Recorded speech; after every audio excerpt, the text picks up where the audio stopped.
All right. This is the 30-second count.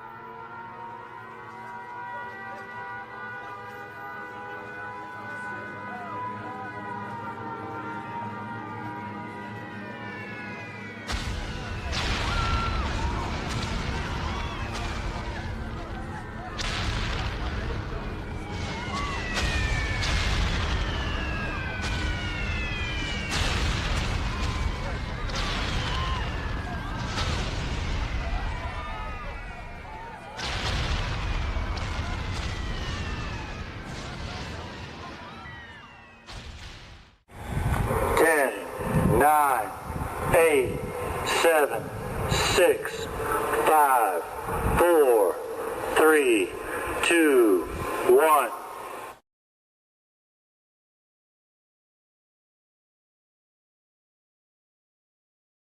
Boy, am I getting fancy or what? I was going to tell you, that was a pretty good intro. I like it. I did that. I got on here about 20 till. I was like, oh, shit, I'm not going to get this done. I got this done.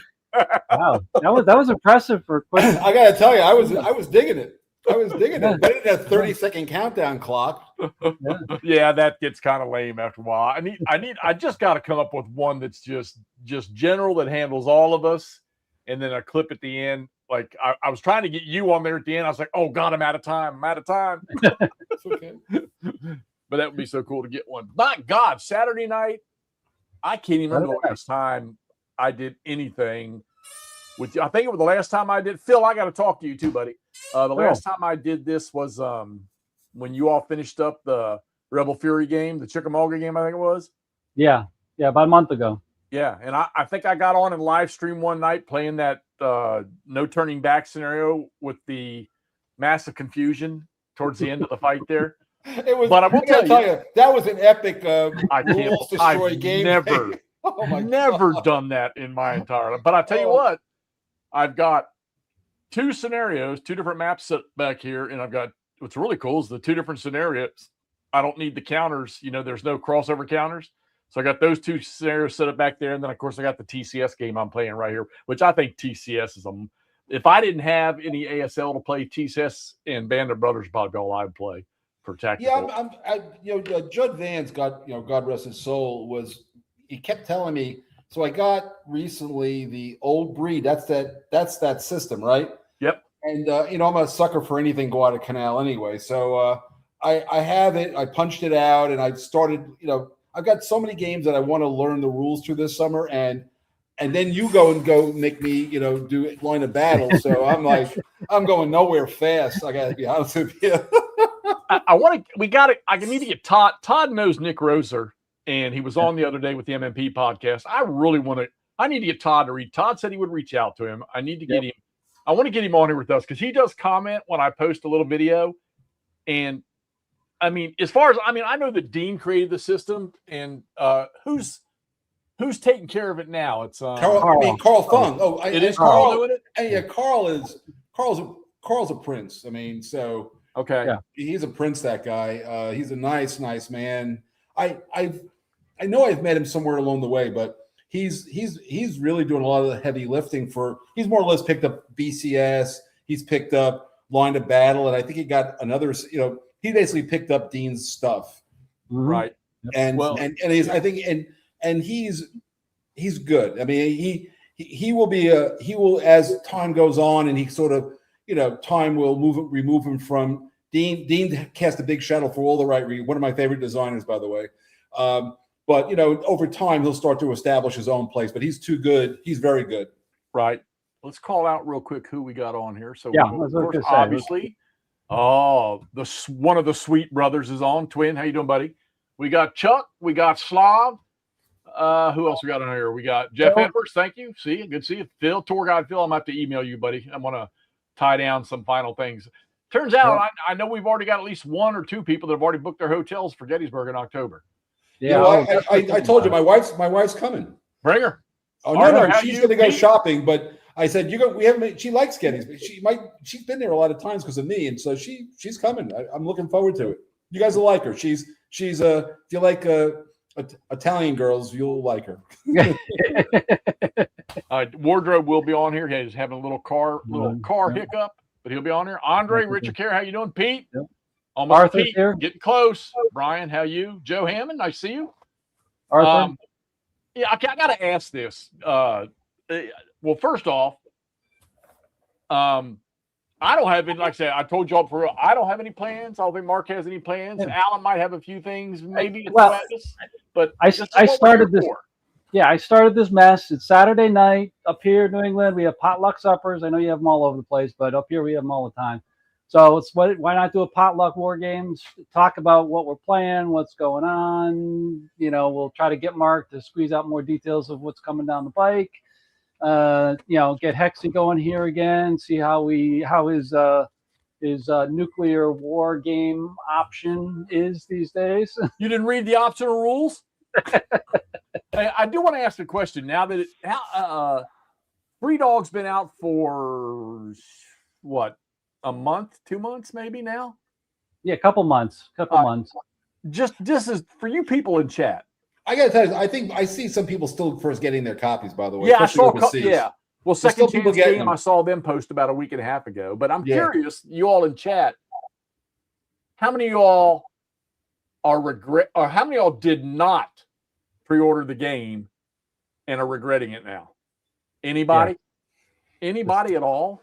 The $63 versus the $100 or so price tag these days.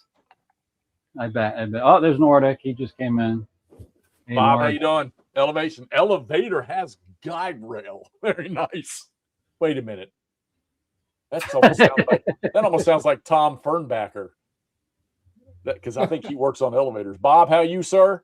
Thank you, author. Go light. I don't know what the hell that says. Went by too fast. Arthur Gallwitzer. Yeah, He's playing Empire of the Sun. Thank you. Yeah, Appreciate nice, that. nice. I am too, by the way. Cool. Chuck, nope. Yeah, well, Chuck, I knew you wouldn't get it though. Arthur, you did not buy Three Dog? Ooh. You have got to be kidding me. Especially since I know you like the big games, because I sent you one. I sent you a big Napoleonic one. So on the shelf next room. Good job, Nord. Clipjet, Nord. Nord, Nord, I'm going to razz you so bad tonight. You are just going to, I'm going to obliterate you tonight. I hope you're ready, buddy. Because I haven't had you in a long time. Yeah, good to see Nord here. Good to see Nord. But anyways, yeah, so we're just talking, you know, what's going on here with games, and you know, hopefully we'll get Wardrobe on and McMurray on here once he gets home, and just chit chat about everything. So anyways, a number of things I got. I mean, well, Jeff, you've actually shot more videos in the past month than I have. One. Yeah. I took a short. That was yeah. I've just been busy with vacations, being places, and just doing stuff that I can't. But I'm still playing. I've got, as I was telling the guys here, I've got 5 games going right now, mostly on Vassal.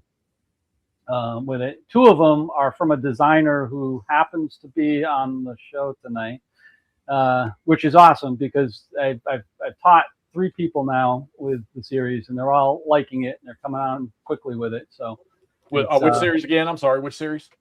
This is Rebel Fury. Who makes that? Who created that game? It's some designer. I mean, he's supposed to be like this big social influencer, and you know. Oh, yeah. Hola, Brazil. Yeah, that's me. No, it's awesome. I'm spreading the word. I'm spreading the word, Mark. God bless you. God bless you. Well, look. Okay, so I've been in that mojo gone thing for a little while. It's slowly coming back. So you need to get going, so we can get that Vassal in here, so I can get back to. So I literally last night. So Jason Carr is the developer. Jason was ill for about a month, and it was, you know, he was sick enough that he wasn't, you know, the boy was sick, but now he's better, and he's back on the thing. And Joel Topin, the glorious Vassal maker of ours, is it's now in the short list to get done. So I will have it. We're getting it. You know, I will be pushing it out to people very quickly, because a lot, you know, the battle scenarios are easily played on one map. That's not a problem. But the campaigns, you need Vassal, unless you got a lot of table space and a lot of time right now. Yeah. Yeah, I tell you, I realized something in this little downtime that I've had, not really having and trying to play. Believe me, both of these things that I have set up right now they're in my brain and they're intriguing me. It's just pushing myself to sit down and just grind out and play and everything. But I tell you what I learned is for me to play Vassal, one of y'all has to be on playing with me. I can't do it. It's just not. Well, like I said, when I get the Vassal set, I'll play these campaign games. One of the things that I'm finding, again, this is Lee Moves North. And by the way, I still need 131 orders. So anybody who hasn't ordered it yet, please help me out. Y'all heard that. Get over there. 130. I just checked about a second ago. So we got 131 to hit 500. And this is going to be like not ordering Three Dog, not pre-ordering Three Dog. If you don't get it, you're going to be kicking yourself later. Now, and by the way, they priced it very nicely. It's 88 pre-pub, but it's 125 post-pub. That's a big, that's a pretty big spread. Hey, what's the box? Is it going to be? How big is the box going to be? It's going to have to be more. It's at least 3 because it's just got too many maps in it. And it depends if they put an insert or not. Usually when they don't have the cards, they don't do an insert. So, it won't be like it's not going to be a 4-inch box, but it'll definitely be at least a 3-inch box. There's no question about it. And it's got 3 camera sheets.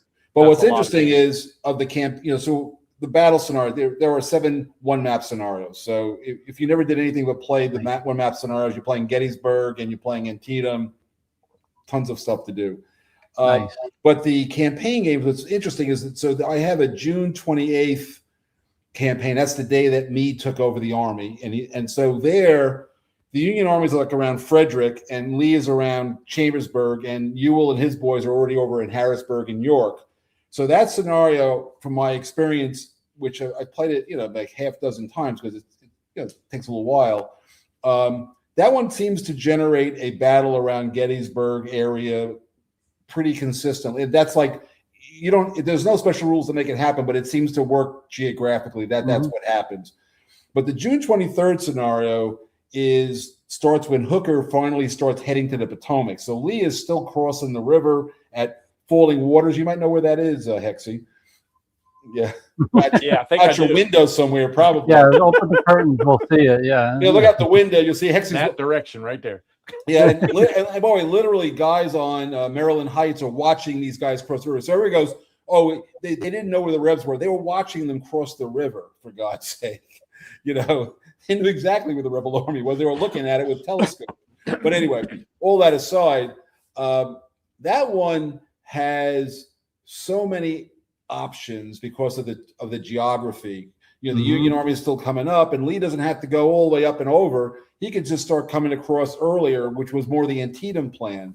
So it has a lot more sandbox kind of permutations, which that's why I need more testing with. I'll play with you guys. I mean, I want to see what you guys would do with it because there's just so many choices. That's got to be fun for you to see.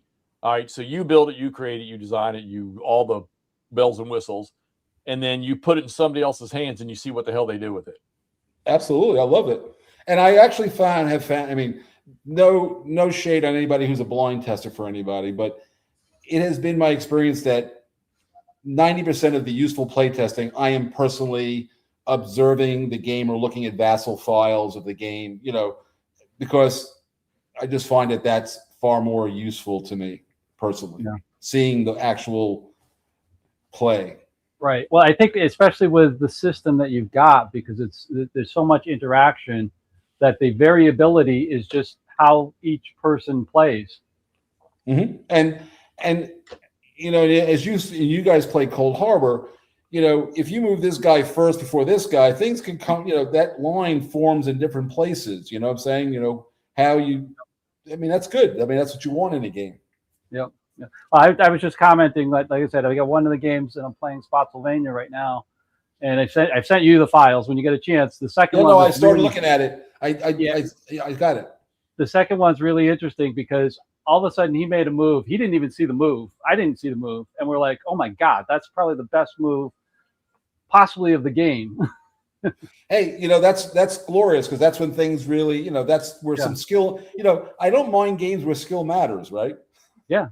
Yeah. You don't want a game on rails. I mean, if you want a game on rails, just read a book. It'll tell you exactly what happened. That's the thing that I'm finding interesting about the Gettysburg campaign. Every book I have literally read 35 books on Gettysburg, and there happens to be, by the way, best guess about 25,000 books on Gettysburg. So there's no chance that I'll ever read all the books on Gettysburg. That's not going to happen. Oh no, I read like 35, and the ones I've read are all well known. Some obscure, but not many obscure. But there's a lot of good.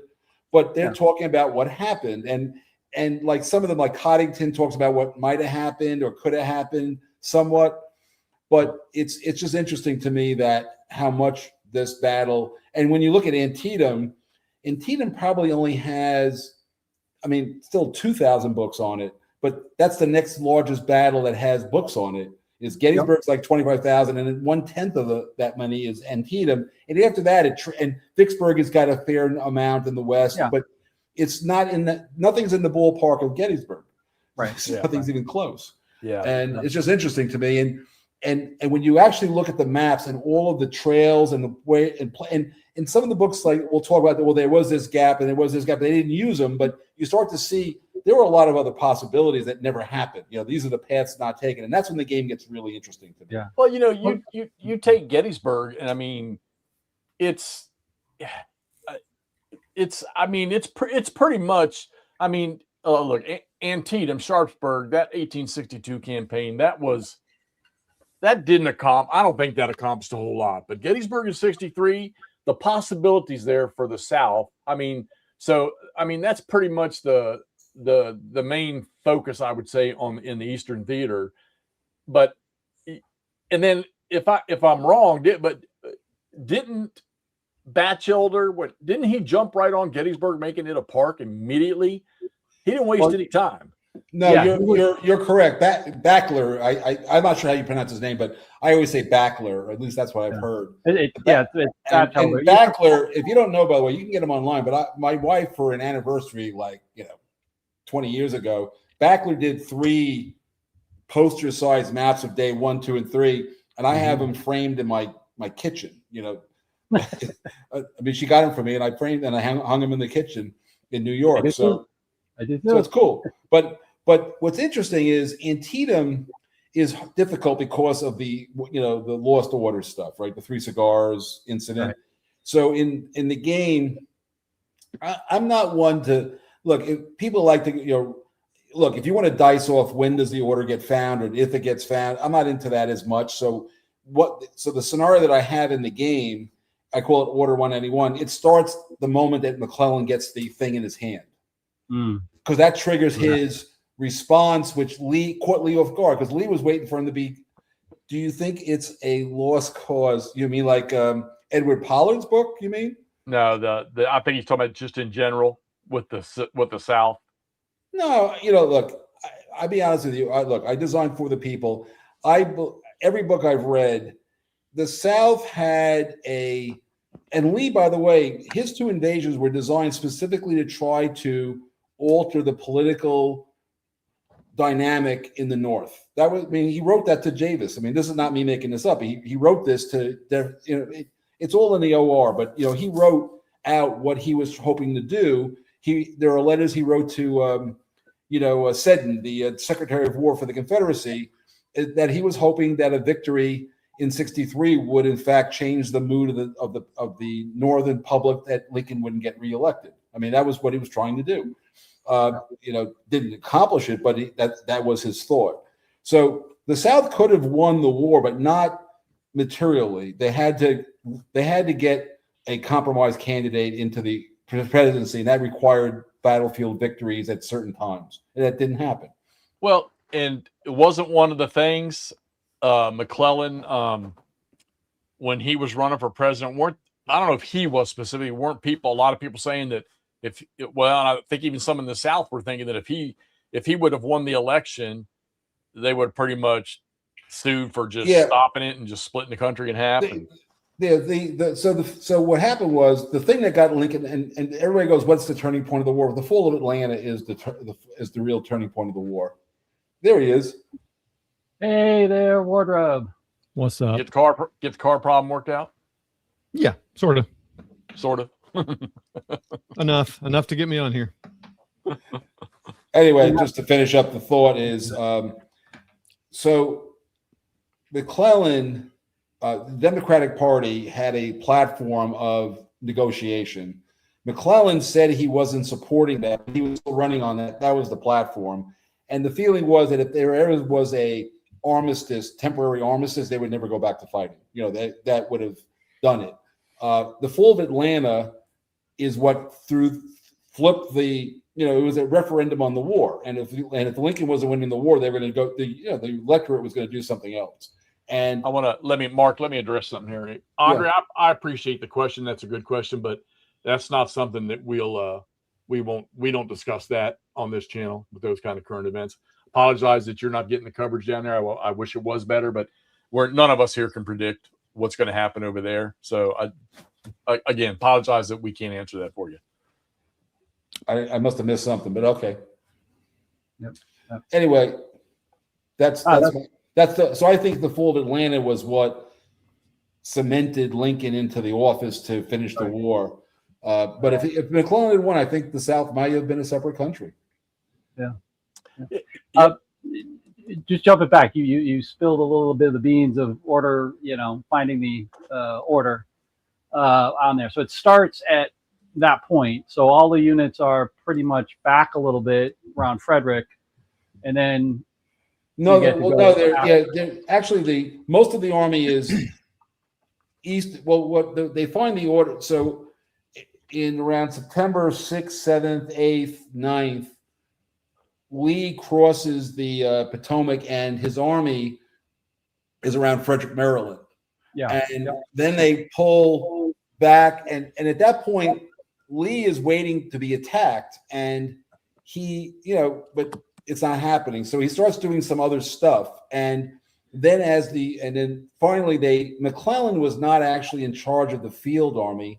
He was in charge of the defenses of Washington. Right. And then eventually they said, we got to get this guy out of here. So they actually then made McClellan the head of the army again, the field. Yeah, they put him back in charge of the Army of the Potomac. And at that point, that's when this, I guess it's from the Third Corps. These guys find it. They go through one of the encampments of D.H. Hill's division, I think it was. Yeah. And they find the Three Cigars, the order, gets to McClellan, and that immediately energizes him on September 12th, 13th. It's in the scenario. I think it's the 13th. It's the 13th. It's the 13th. And so now McClellan starts moving. And so that is where I start the four map. That's a 4-map campaign. Okay. But there is a South Mountain scenario. There's the Battle of Antietam scenario, which has, its own scenario.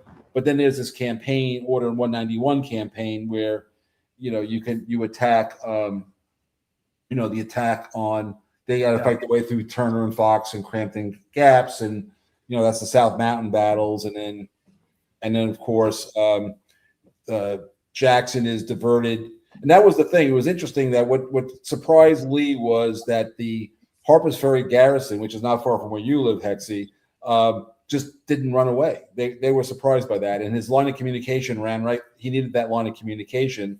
And so, he figured, I'll pull back, let Jackson deal with that. And once that's done, I can do other things. And that's when, but also McClellan comes roaring forward. Yeah. That's what catches that's the scenario, that's the, and I think that's what breaks up the 1862 campaign is that 100%.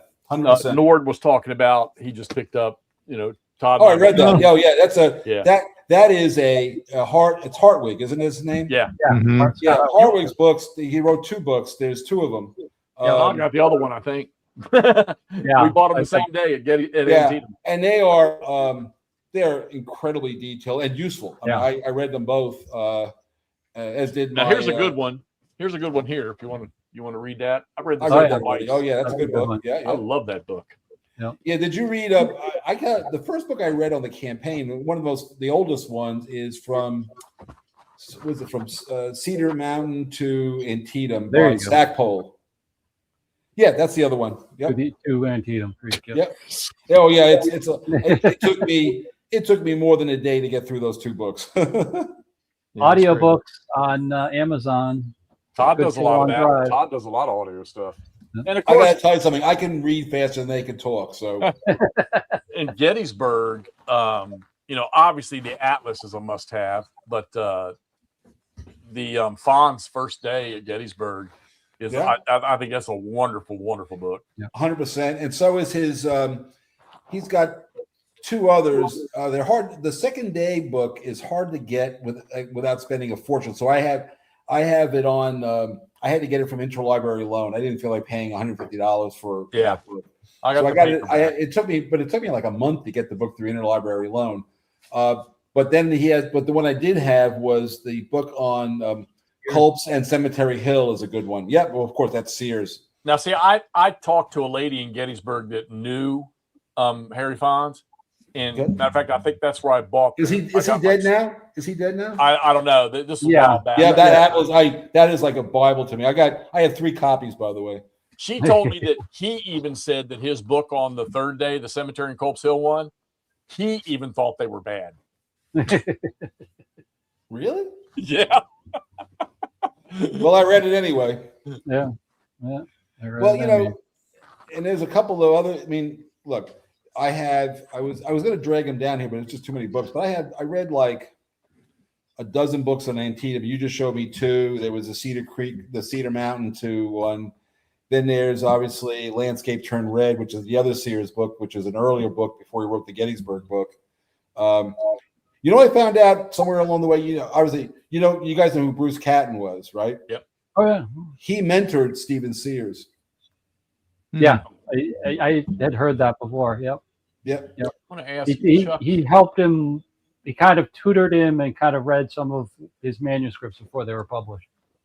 I'm wondering if this is going to be any good. And I'm wondering if it's just a recreation of Chuck. You just not too long ago played the Varnish game. I played it a little while back. Kind of an isolated approach because they've only got one access that the Germans can really take. And I'm wondering what this one's going to be like. I'm going to have to go look at that because that's an interesting battle, Varnish is. So hey. Go ahead. I took down my battles in the East game I had, so I played like 2 turns. I said, no, man, I need to spread my wings on this line of battle a lot more. Yeah, let's go to that line of battle real quick. Yeah. So I was all pumped up about, we're going to get new rules. We're going to get new rules. And then on the second or first page inside the book, I said, these rules are not changed from version 2.0. They've added some stuff. So it's still the same rules, but they modified a few things in it. And I got to say, so far, I'm not disappointed. And I think I have resolved myself to understanding the opening volley and closing rolls does make life a lot simpler. In that, I guess that closing in for combat and stuff. And this stuff about like when they have charge listed in there when you close, but it's not necessarily to me, it's like the simple rules of GBACW. It's not necessarily closing in there and hand-to-hand fighting. I noticed that all these designers that write these tactical Civil War games, they all seem to have it hit on the button that these guys didn't run in there all the time and throw bayonets at each other. They just closed to close range and did a lot of volley back and forth to each other. And then if one broke, the other one was able to take the ground. So, and I guess maybe Gettysburg and a couple other places throughout the history of the Civil War, they did get in there and mix it up. So, by the way, when you made that comment, I think it's a good, interesting topic. So, all tactical games, I mean, like ASL included, and any tactical game, there's always this issue of non-phasing reaction. Whatever it is. I've got machine guns or rifles or cannon, and you're moving around in front of me. There's always got to be some rules for. I'm not going to sit there and watch you close on me, right? I'm going to do something. And I read carefully the opening volley. By the way, I want to confirm, opening volley is not like a first fire kind of thing. It's just how Dean is handling reaction fire, whatever it is. And it doesn't have to be the unit that once you trigger, opening, the fire, it could be from any unit that's, usually it's going to be the guy that's closest, but you can shoot, anybody can shoot at him once, and I want to discuss that. Go ahead and make your statement, and then I want to discuss opening volley. Yeah. So So again, every tactical game at some level has to deal with, sometimes it's called opportunity fire, but reaction. There's non-phasing reaction, shooting at the guy who's running in front of them and stuff. And I think that, that's how Dean handled it here. GBACW has more of not unlike the Bataille series. As I close, there's a series of defensive fire and opportunity fire and reaction movement. And there's always a morale check every time you try to close at the enemy, and every time you get hit, there's a reaction. So there's all these, they're trying to show the confusion of how a unit might go through the storm of fire. And this one is not any better or worse than any other one I've seen. I mean, just to be honest, Right. I mean, but it's doing the same thing, just a little bit differently. But it is doing the same thing. You close it on me, and I get to shoot you somehow. That's really all right. So I think so if I go through all the Civil War tactical systems, all right. Let me make 2 points here. One, I think GBACW full rules. I think and I guess simple to an extent has it. I think they have the best sort of I'm offensive firing and defensive firing, where this guy shoots, and even though he might cause 150 casualties, the unit he shot at is going to return fire at the strength before they lost. So it's like it's happening at the same time. So it's all simultaneous. So we're playing these tactical games, and granted, we're moving one regiment at a time, but in reality, the whole board is moving at one time. So here's my, and this is still my dilemma with opening volleys. The only thing, and it's not going to drive me away from the game because I like the simple approach.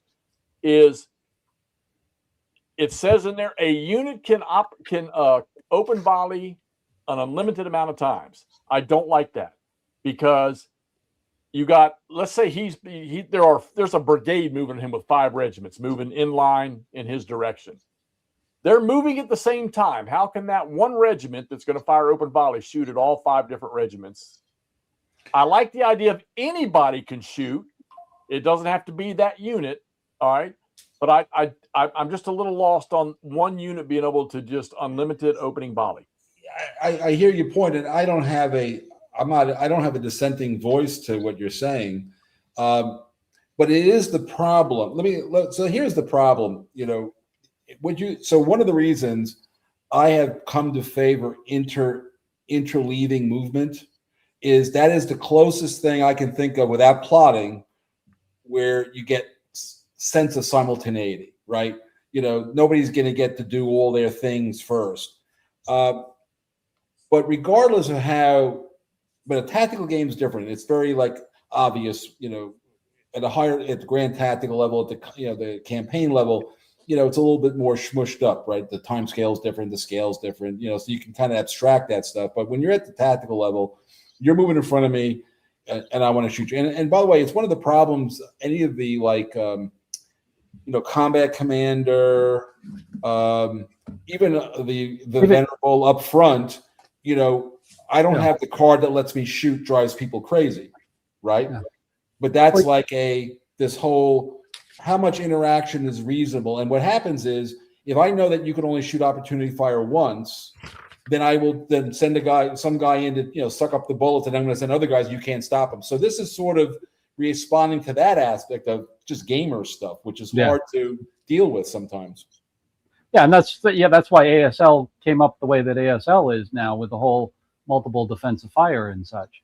That trying to stop that gaming tactic of send as many guys in. Which is closer to what the volley thing is trying to do, I think. And let's face it, it's 15-minute turns, so which is crazy, by the way. I think that anyway, 15-minute turn. I would say that a regiment could load and fire. Those guys could put up. I mean, forgetting about the early on, but they're going to get tired. They're at a minimum. They're going to put out 1 round or 2 rounds per minute per guy. That's kind of what the average would be. I'm just trying to picture. I've got a regiment in front of me that's headed hell's bells towards me. 500-600 men, and I just loaded, popped up my musket, and I fired. I'm sorry, but those, and I'm just thinking of combat. The nearest enemy to me is my biggest threat. And I'm just having a hard time seeing a unit being able to, okay, he closed on me, I'm going to shoot at him. Oh, now this guy's moving. To me, that's just telling. I'm looking at that like we're not doing this. The rule's not written for this to be simultaneous movement, is what it sounds like. Because now you've given this guy who's got a unit right in his face. Now he's got. Now I tell you what I do like is it does say that if a unit fires, it's got to be. I'm gonna have to dig through it, but there's somewhere we're talking about if a unit fires, it's got to be the nearest enemy unit in its front. But I don't know if that applies to opening volley. Yeah, wait, that's that's 9.4. I was looking, no, 9.2. I was looking at it carefully because you brought it up, and I have the rule. I'm literally looking at the rule book here. So you have you got a trigger. Wonderful. Anyway, but your point's well taken. I think the point is at some level, what I liked about the opening volley rule was, and this comes down to just sort of. So if I got a regiment coming straight at me, the guy shoots at me, right? And the other guy comes nearby. Any unit any unit can shoot at the guy who triggers the triggering action can be fired on by anybody. So there may be other opportunities that are better than the one that the guy that he's closing on. Guy from the side, or there could be other geometries here, I guess. But ultimately, it's an abstraction. Let's face it. There's all right. Every game is an here opening. Well, here it is. Those are the triggers. I read this rule, by the way, 5 times last night because they have to use said it in that video. How many available stacks? There's only one use of a trigger. All right, you guys look at that. I'm going to say, hey, Todd, how are you doing? What are you up to? Sorry. No, that's cool. Let me think here. Well, you just got me thinking about line of battle. I need to reach back out to Nick and see if we can get him on. I wish you would. Talk about that. He had a good interview with MMP guys there, but we could maybe come up with some different questions, or just we might cover some of the same stuff. But yeah, so that's something I've been thinking about. Cool. I wrapped up my Holland 44 game with my local dude I've been playing, Jerry. Different Jerry. I gotta watch Jerry. that. Yeah, I do a really good deep down analysis about the why I lost and blah blah blah. No, but it was good. He was a good opponent. He was able to say, "Oh, here's some things I think you did well, and some things you could have done maybe different." But it's just he was good. He's a good opponent to play that in. So that was cool to finish that. Are you happy that one's done? Yeah, I don't know about that system. I used to love that thing, and I don't know. I just got so used to chit pull and randomness and all that stuff. I think I kind of just enjoy that stuff more. So, but I mean, they're beautiful games. The instructions are pretty clear. There's always a lot of chrome in his stuff, which is good, but it's just a lot of stuff to remember. And it is amazing when you have a good opponent. It can work through a lot of things. So that's cool. I hate to say it right now. I'm working to figure out how to get my guy up to a level 7. My investigator in alchemist. Mark's like, what is going on here? Oh, you know what? My son, I'm starting to learn that game to teach it to my granddaughters. They're very into like role-playing ideas. I want to see if I can get them into Pathfinder. I have it sitting on the table over there. Is it good? It's a crunchy one. I'll tell you. There are so many role-playing games out there. It is bonkers. Really good ones that are, I think, this is very crunchy. I mean, this is, to me, the reason I even play ASL is because I played some D&D and Pathfinder, because to me, this is as complicated as that stuff, because it's funny. They're in the rules all the time. I don't even know how they make a game out of it. It's crazy. But anyway, it's, again, it's the people I'm with, Mark, the guy that runs it, my friends. It's fun hanging out with them and doing goofy stuff and dying. I used to look. Back in the day, SPI came out with their, Dragon Quest was the SPI version, and I had a nephew who was a young boy, and he was into this stuff, and I used to run him through it, and he had a great time, Yeah. I mean, you're playing with your grandkids will be great. You'll love it. They'll love it playing with grandpa. You kidding? And I'll simplify the shit out of it. Don't worry about it. It won't be that crunchy when I play it. Every time they roll the dice, oh, you got them.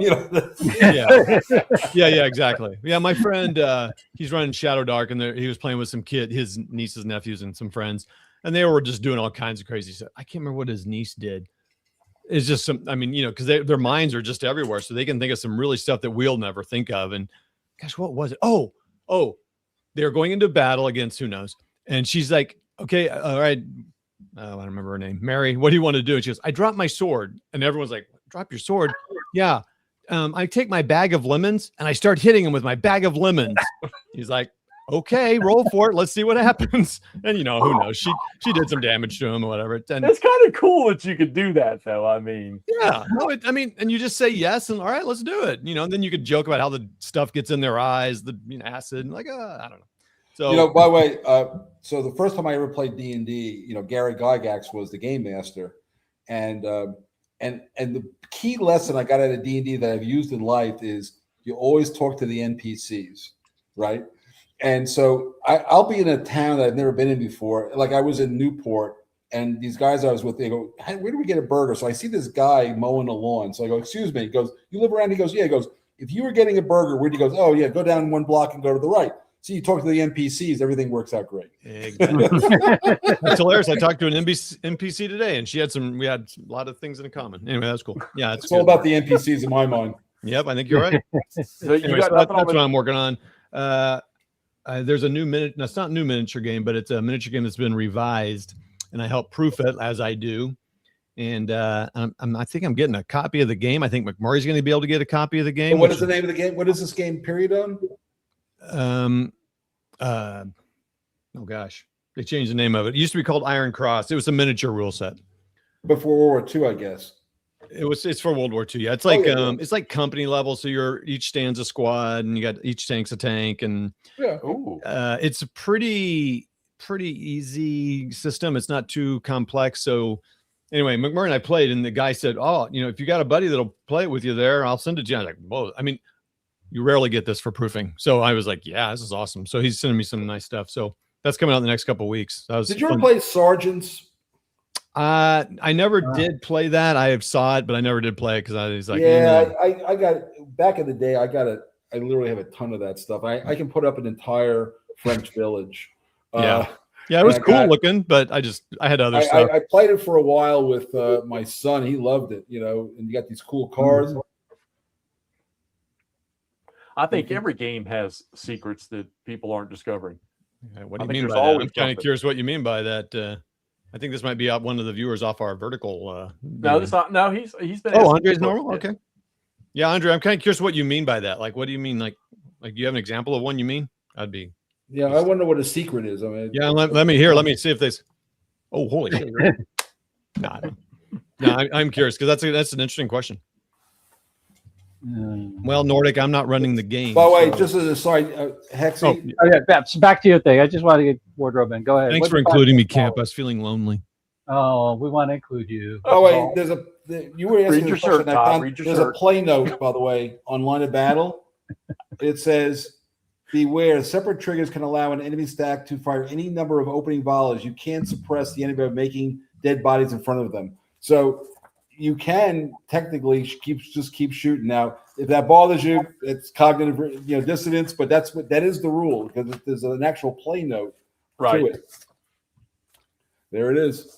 Yeah, and we can't ask Dean, and I can't call up Dean anymore and say, "Hey, Dean, what were you thinking here?" I can't. I mean, it's sad, I think Nick would be open to answer that kind of question. So and that's we were talking about that before you got on about getting you to get hold. Well, I would get Carl Fung on for that because he's the one who did this. Okay. Well, Carl Fung is the guy who did this game. Carl would do that. Oh, absolutely. I mean, I don't know him well. I mean, I've met him. I've talked to him. He's a very nice guy. If you should send him an email. He's easy to get a hold of, and he'll answer your question, and he'd be happy to come on. I'm sure. Speaking of talk about it because he's been on other things before. Yeah. Camp, have you had any more discussion about? Oh God darn it! We talked about early threatens Washington. That, but wasn't there something else we were talking about too? Yes, I had a few things. I've got a few things percolating. Nothing solid yet in terms of other shows, other than our good friend Mark who's now over there. I have a question for who will always come on. Go ahead, Todd. That's why I have no life. Yeah. Perfect. That's like you fit in with us well. Yeah, What Mark was I don't know if I feel like I might have brought this up last time. I don't know. go for it. Are you doing an expansion or another module for Empire in the Sun that covers China and all that? 100%. In fact, it's going to go on the P500 in September. Oh, Jesus Christ. Okay. Yeah, I was talking to my guy Rich, who I play, who I'm playing BCS with right now. And I said, this is funny. Right now, he's using the Empire of the Sun box to use as a plexiglass holder, so his cat doesn't get to the game that we're playing. So he has that, and some other games just holding plexiglass. Wow. Every game's got its purpose, Mark. You never know. I'm glad to see I'm doing something. Yeah. Anyway, the point is, I haven't ever played it, and it's like, oh, maybe we should try that one sometime. But I said, I think he's expanding it to because very few games cover that. Like Daisenso does. Some of those kind of sandbox games cover that. But Yeah, this one came out of the blue. These two Chinese guys. I mean, for all I know, this is Xi Jinping's, son-in-law. I don't know, or it could be like nobody. probably. But no guy, but his name is Ji So, and the other guy's name is always written in Chinese, so I can't even pronounce it. And they came to me with this, expansion, and we've been working on. I mean, Francisco Colmenar is my good friend and is the developer of it, and it's done. I mean, I've been playing it. And by the way, for the Empire of the Sun guys, they say, well, I don't know if I can get into it. Rally the Troops. You know what I'm talking about with that? I do. I can't play it, but yeah, I got it. Why can't you play it? My computer won't run it. I've tried. Nathan. Isn't it just a browser? Maybe I should try that out. I mean, I might be. It runs on any browser. It doesn't use software. It's running off of your browser. Anyway, Rally the Troops. It's almost done. It's Empire of the Sun. Was Empire of the Sun standalone or expansion? So the China expansion is a standalone version of the game. Now you got my attention, because the only game I've been wanting a game, and I've said it for years, on Japan and China, and the only one I have is the War of the Suns, and I got it out to try to go through the rules. I'm like, nah, that's too much for me to take on. I have 2 copies of it, and I've played it. It is, what's interesting about the game is its detail on the units and the leaders that, we never hear of these guys, right? We don't know anything else, and that's all in the game. But the system is very 1980s, as I recall. So it's kind of a little bit clunky, but it's playable. It's got people moan about errata, but you can play it right out of the box. I always come up with as long as I can set it up. If I come into a problem, I'll roll dice. I don't really care. I'll just keep rolling forward. I don't get too emotional about it. But this one is interesting. I have the map here, but it does fill in that. What's interesting about let me say what's interesting about it. So in the game, the way I handled it originally was it's called a piston model. I handled it as just the front line is moving forward or back, based on effort. And its goal was to be a resource sink for the Allies if the Japanese put effort into it. So if the Japanese are putting effort into China and you ignore it and it surrenders, you're screwed. So you got to put effort into it. So it's a resource sink. But if the Japanese don't do anything, you don't got to do much. And what's interesting, the expansion, even with all the units on the board, plays like sometimes the Japanese are getting interesting and it becomes a little bit of a focus of the game. But if the Japanese ignore it, it kind of doesn't do anything. So it seems to emulate the track pretty well.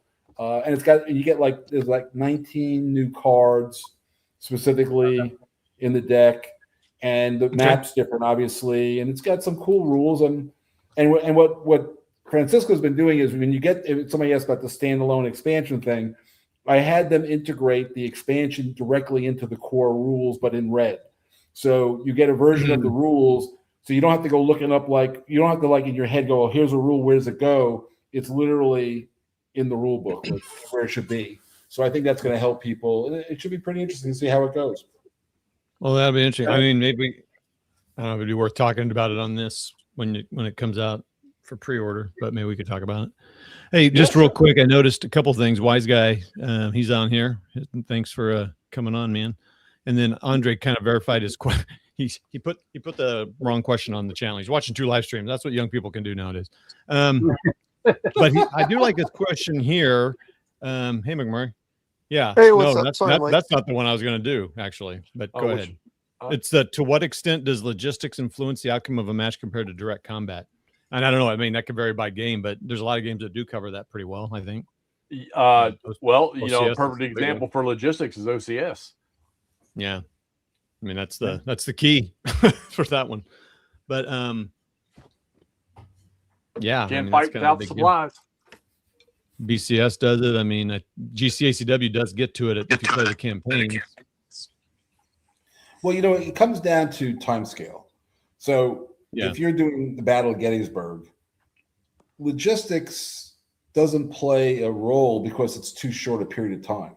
You know, guys got enough, you know, pieces of bread in their pocket, and they got enough bullets in the around for a 3-day battle. But if you're doing anything that's longer, then you have to deal with logistics. Otherwise, it kind of gets silly.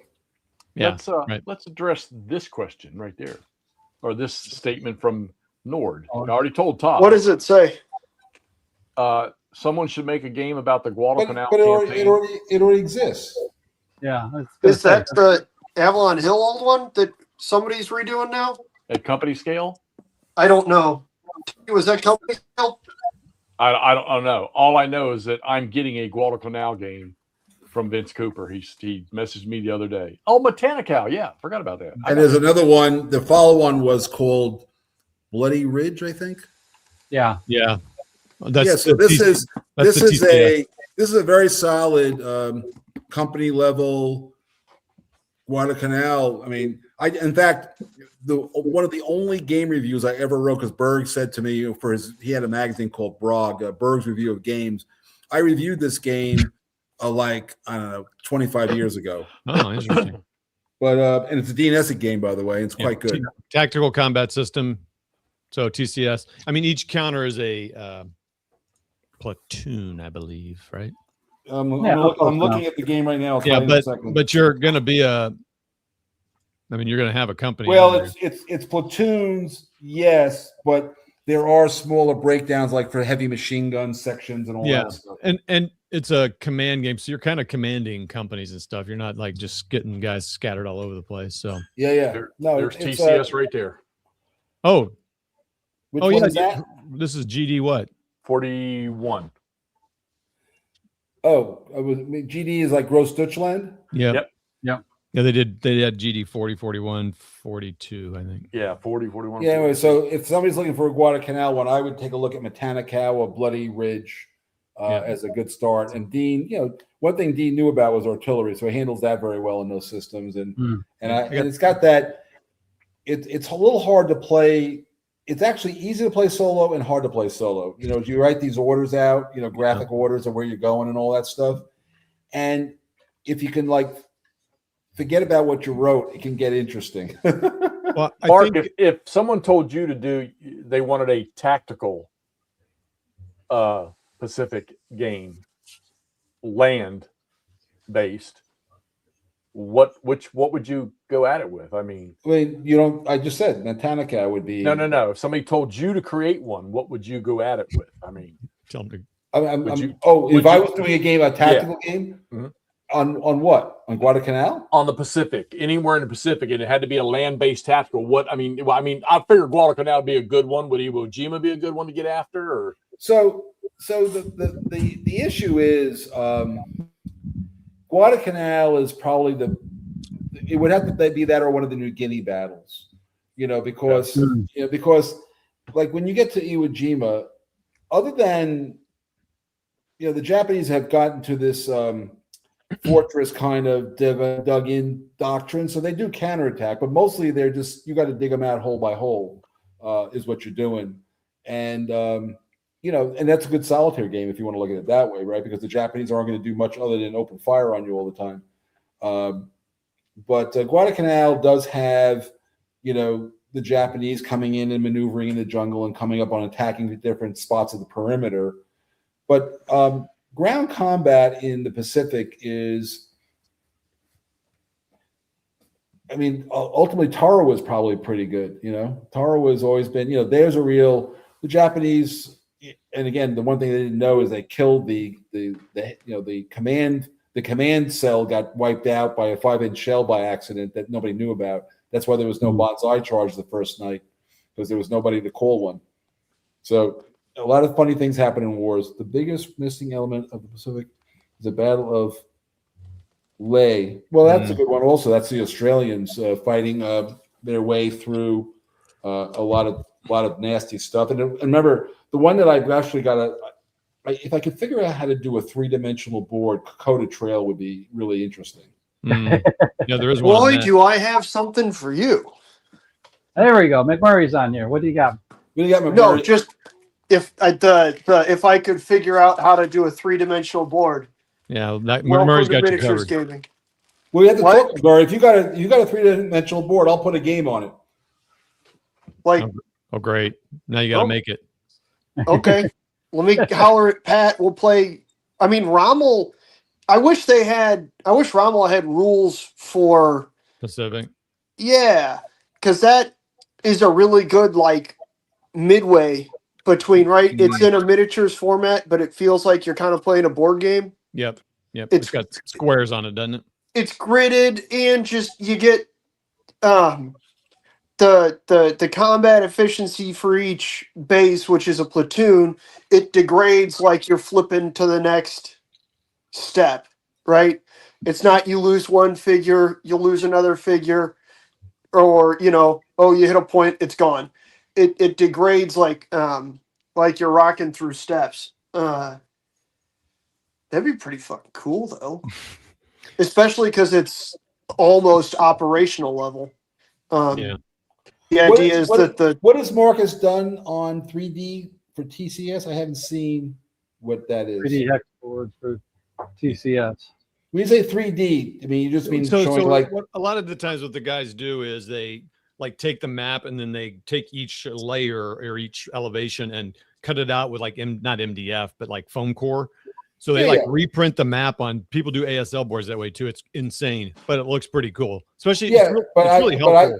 But what I'm looking for is like when you see like somebody's really clever with cardboard. So like you literally could build, like imagine building a bridge with cardboard. Yeah. Like you get in a box, you punch out the piece and you sticking together like a Lego thing, but you get this kind of, I wouldn't know how to do that, design that. But if I'm looking for like basically a mountain bridge. Yeah. And it has flat spots where counters can move up the trail and fight and do stuff. But you get to see, when I was in Canberra, Australia for a job, 20 years ago, I went to the Australian War Museum and they had this amazing exhibit and I saw it and it was just like, it showed the thing from the side.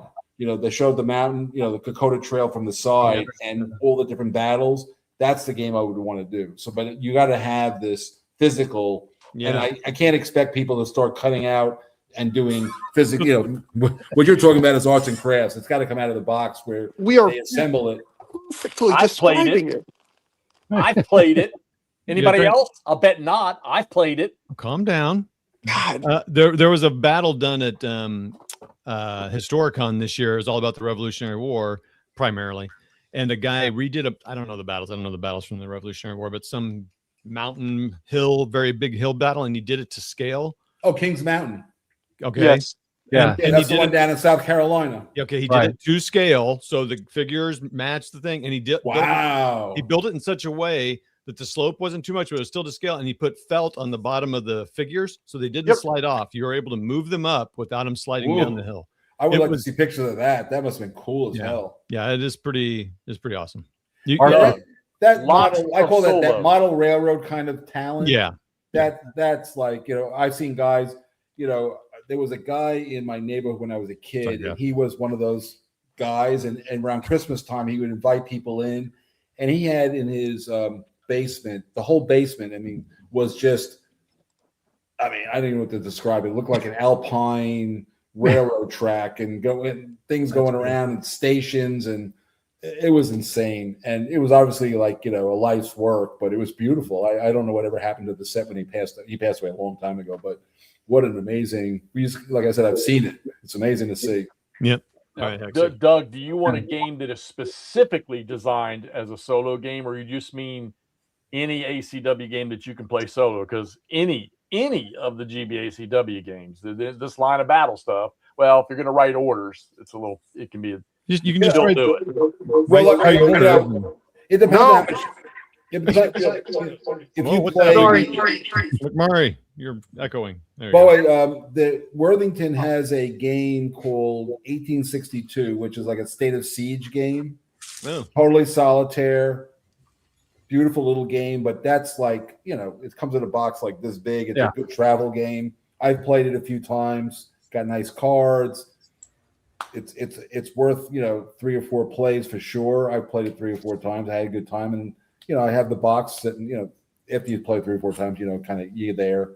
Yeah. I'll give it to somebody at some point. They can mess around with it, but that's the kind of game. That's an ACW game, and it's solitaire. But I don't know that it's certainly not tactical, right? It's very Right. theater level. Well, it's going to be what your flavor is, Doug. I mean, what Yeah. particular you're looking Oh, for. you just said it. There is one. I mean, I'll throw this out. There's one that's it's okay. It's Herman Luttman's Pickett's Charge. Yeah. Oh yeah, I mean that's a tactical game. It's kind of on rails though. it's called in Magnificent Style, isn't that the name? Yeah, Magnificent Style. Yep. But yeah, What is that, Phil? What is the King's Mountain? Anybody know anything about that? It's the battle I just described, but on the hill with the stands that were on. Yeah, there was a famous. Okay. The British guy was named Ferguson. He got killed in a battle. He was famous for inventing the Baker rifle and all this kind of stuff. Yeah. the Ferguson rifle with this, it's a breech loader with a threaded breech that threads down. They're Yeah. super cool.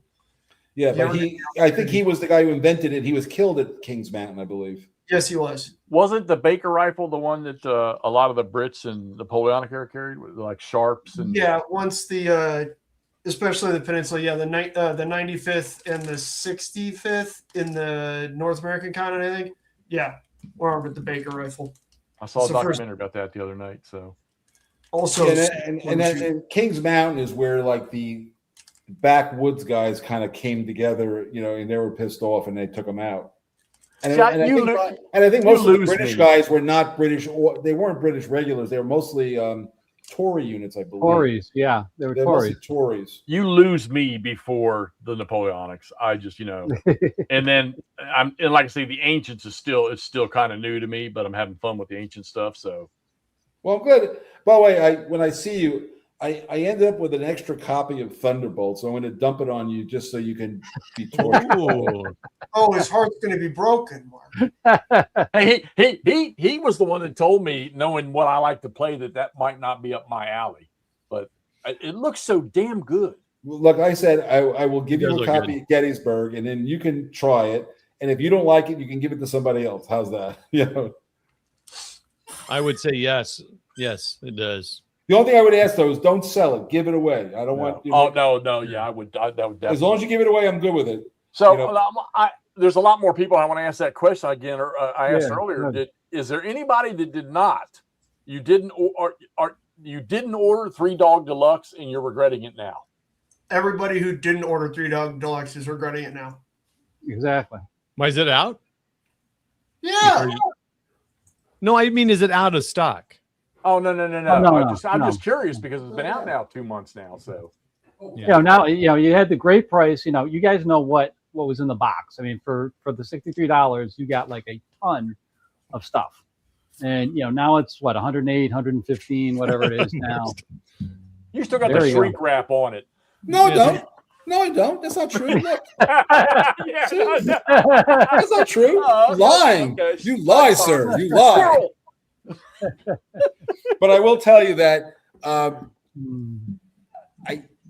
for me to play a game, I have to punch it out, and I'm just like, oh my god, I have to punch this out and organize it.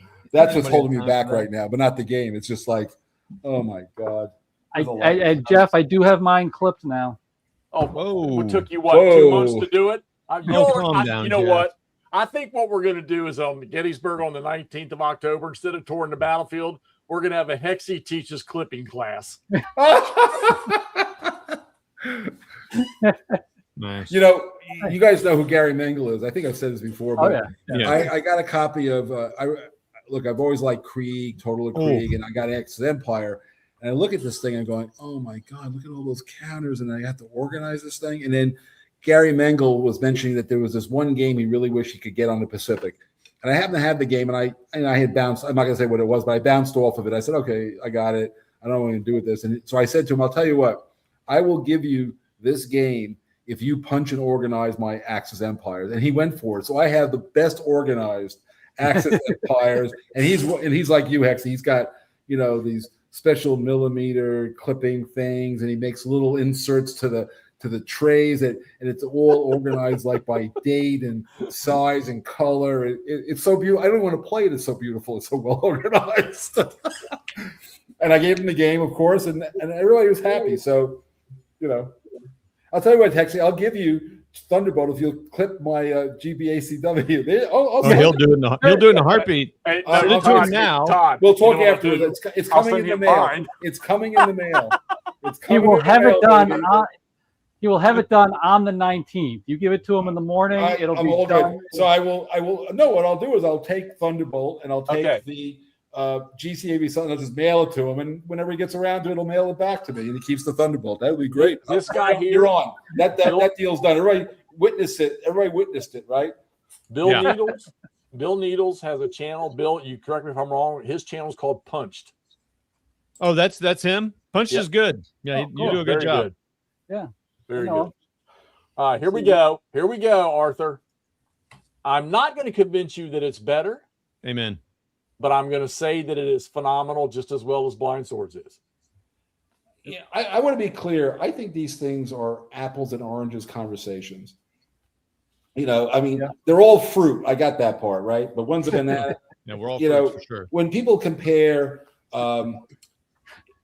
various systems to each other, they look at these things differently. Blind Swords has got this chit pulling, got these random event things running around, and all this. And Black Swan's the same as Blind Swords, only has cards. I mean, it's effectively the same CRTs. GBACW is much more into a different way of looking at command, really. Amen. Everybody shoots. Everything gets shot at. That's clear. And then if you look at like the Worthington stuff, which is really nice, also, it's different, right? It's at a brigade level, and then so they're all different, And like I said, and then when you go to, and there's nothing like the grand tactical stuff I've been doing, and then you got GCACW, which has I don't know that there's any real competitor to GCACW these days that's around. Quite frankly, Not with the depth. Not with the depth. I still like the old CWBS system with of the systems that they got that have the orders in them. I think CWBS is the best. Yeah. And I have one of those. I have two of those. I have the Gettysburg one and the Antietam one of old things, right? But I think the Antietam one's called like In a Quiet Place. It had a weird title. I don't know. Yeah, it's in a quiet place too. I just played it on Vassal with somebody. The graphics suck, but the game is good. Yeah, the graphics are 80s, 90s graphics, but it's really rudimentary stuff. But that's typical of that era. I mean, we didn't have 4-color Pantone print. Right. Oh, he's got his clippers. There you go. Right. Twos, baby. Beautiful. 2 millimeter. Jeff uses the 30 centimeter rounder. His counters become round counters when he clips. Hey, come on now. By the way, Andre, you said something about Pacific. I don't think Pacific is more solo friendly than European. I don't know. Not in tactical, like not ASL. There's too much hidden stuff. Maybe starter kit. Mark is my new favorite person I don't from know. Oz. Mark, in our Brisbane group, we just feel shameful. Oh, well, I would agree with it generally. The only time I really feel clipping counters is necessary is tactical games, because you got to pile. The guys have to be in line. The bar system. When it gets to be funky to move units around and change their facing when they're the edges are catching. But when you're in an operational level game, unless I'm going to play the game a lot, I just I want to just play it once, and if I like the game, I'll clip it maybe later. But right away, I just want to play the thing, see what's going on. Right. Your losses get assigned to brigades, Arthur, not regiments. Gee, Todd, you must have your vertical stuff up. You're getting all the interesting comments. Oh, you having to block a lot out. Well, what is he? It's on your stream, not mine. Explain this comment to me. You're obviously in the old. By the way, I just played TSS literally this week, and I played the the opening, I didn't get past like I probably got to. I guess early was just coming on when I kind of called it because I had to go back to work on Lee Moves North, but but remember the original TSS, which I was playing, didn't even have morale ratings. All of the morale, the checks were based on casualties. There was no ABC system. That came. In fact, I even had in this box the article Berg wrote in Moves magazine about assigning the first time he assigned morale ratings to the units in TSS. You remember that one, Hexley? Yeah, I matter of fact, on my TSS, which Andrew found me a couple extra games, my chart, one of the tables they have in there, the sheets, I took one, did a little Photoshop work, and put the morale letter table on that sheet so that I can play every game like that. So. Oh, that's cool. Yeah, but you had to look up unless you could write on the counters, which I actually did not do, but I guess you could. Your battle sheet, your loss sheet. Yeah. But I had to, and I had that. That's how I did it. But it's better when it's on the counter. It's still better to have the rating where you can see it. You have to go look. You can see it right there. Yeah. Yeah. It's just a little bit more cumbersome. But that's what I was playing with this week. I was playing with the morale system that was bolted on by Berg after the original TSS came out. But anyway, I have a GBACW question of the one that you're going to clip for me. Is when a regiment gets hit, the losses go to the regiment or they go somewhere else? Simple, they go to the brigade leader. Regiment level, the full rules, each regiment's taking. Okay, I see what they did. Okay, so they're assigning the losses to the brigade as a way to just simplify where the counters go and all that. Okay, and then Arthur puts that in here. So what happens is depending on the sizes of the regiments, 7 is usually the number. Once you reach 7 losses on the brigade, you have to pull a regiment out to get you below 7 again. So it might look quirky when you're doing it, but it actually works. In a sense, it's almost the same. No, I got to be honest with you. See, that to me is clever. And clever gets points in my mind. Yeah. Yeah, the cool thing about it, Mark, is that they're routing, aren't they, or something? And so then you might be able to bring them back in nighttime. So they might. Well, remember, I use that as a fundamental part of Rebel Fury. Is that units? I mean, yes, units do get eliminated sometime late in the battle, but they get blown, and because so after the Wilderness, which I've been, we were talking about the line of battle thing. You could read Grant's report to Halleck after after the second day of the Wilderness, and he doesn't talk about casualties even once. He's talking about I have my chess pieces all exist still, and the Confederates lost 2 chess pieces. They lost a division, a brigade, and a regiment, and that's his letter. And so in his mind, units take casualties, but as long as I still got the chess piece to move around, okay, I had casualties. I mean, that was how he looked at it. The straggler rule that CWBS and I think RSS has it, where you can recover stragglers every hour on the hour. I think that's the best, because they're I mean, we know there's cases where troops are running away and another regiment stopped them and picked them up. Well, no, they have a provost. So at Gettysburg, there's a guy who's head of the provost guard, right? And they literally took the best guys. And they made, even at Pickett's charge, they had a line of guys with guns. And if you were running back and you didn't look like you were bleeding to death, they stuck a gun in your face and said, "Get back in the line, or I'll shoot you." That's funny. Well, the other thing that I've heard explained, particularly getting back to the simple rules, is Nathan actually came on and said, he explained it. He says, even though you're taking the losses on the line, if you pull a guy out from the back, what that's really representing is that unit being parsed out to those individual units up in the front to fill up the gaps. Hey, look, the reality is it's all an abstraction, right? We're not. Yeah. Oh, he's got to show us his clip. 6-sided dice. Now, Mark, I don't use these. I almost never use these things unless I get super thick counters. But that'll keep you from breaking these things. Mark, we don't have time to talk about games and your wisdom and gaming. We got to talk about counter Clipper. So Yeah, thanks a lot, buddy. I apologize. I keep missing. I'm just not in on what you guys are talking about. I apologize. This is Potluck, baby. It's macaroni 1 minute and macaroni. Beans the next minute. But the main thing is crackers and whatever McMurray's eating. But in all these games, we were talking earlier about you got to have reaction fire. Yeah. You got to have some way of dealing with casualties and whether the unit hangs in there or not. You got to deal with how the ground is captured.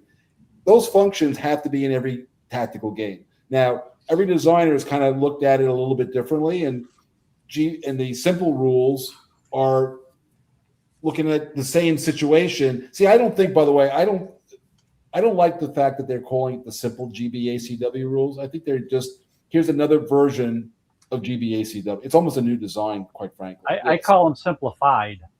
I don't know. I think Mark, you're right, because when we were first doing all these interviews with Nathan and stuff, obviously Hexicam, a lot of the people who played, you're just naturally going to compare it. And I was like, I think this should just be it's a different game. It's not even the same.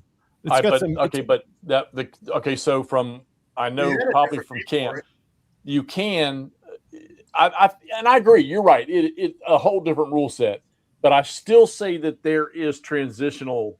Oh, for sure. To the full. Peace. I'm just saying that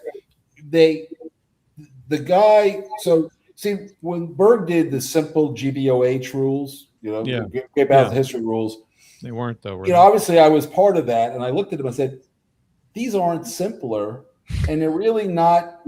It's not even that different. He goes, as long as we call it simple, they'll believe us. That's what he said to me.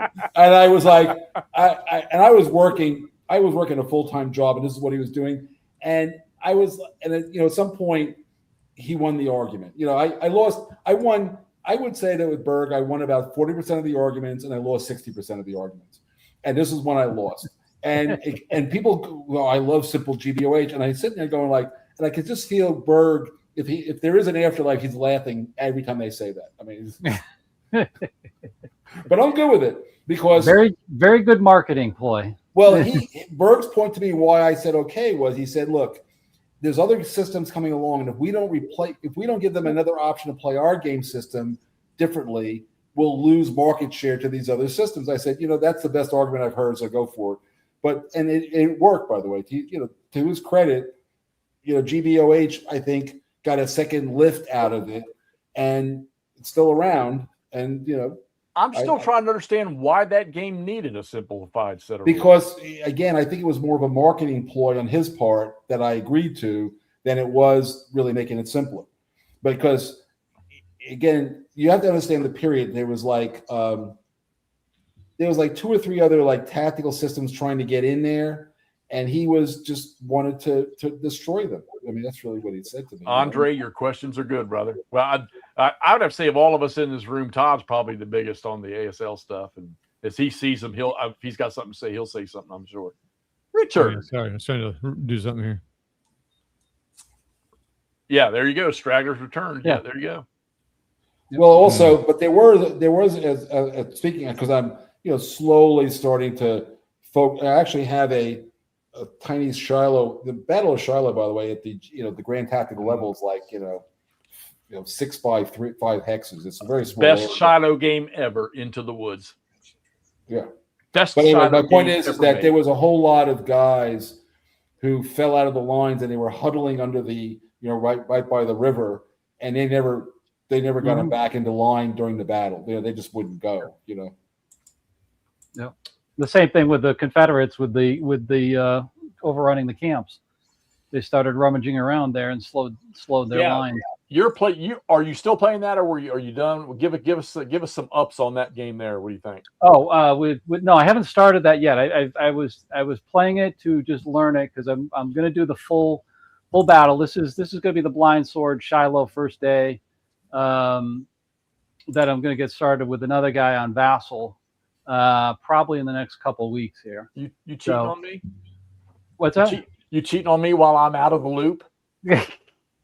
I'll play anytime. I told you I got 5 games going on here. This is going to be my number 6. We got over 50 people in here watching. Thank you all so much. For potluck. Okay, I'm going to argue this one here. We got John here. All right, I'll say this here because somebody asked me this. God, somebody asked me this a while back. You want to break into playing a Civil War game that you can get in fast? Grab any one of the Worthington games.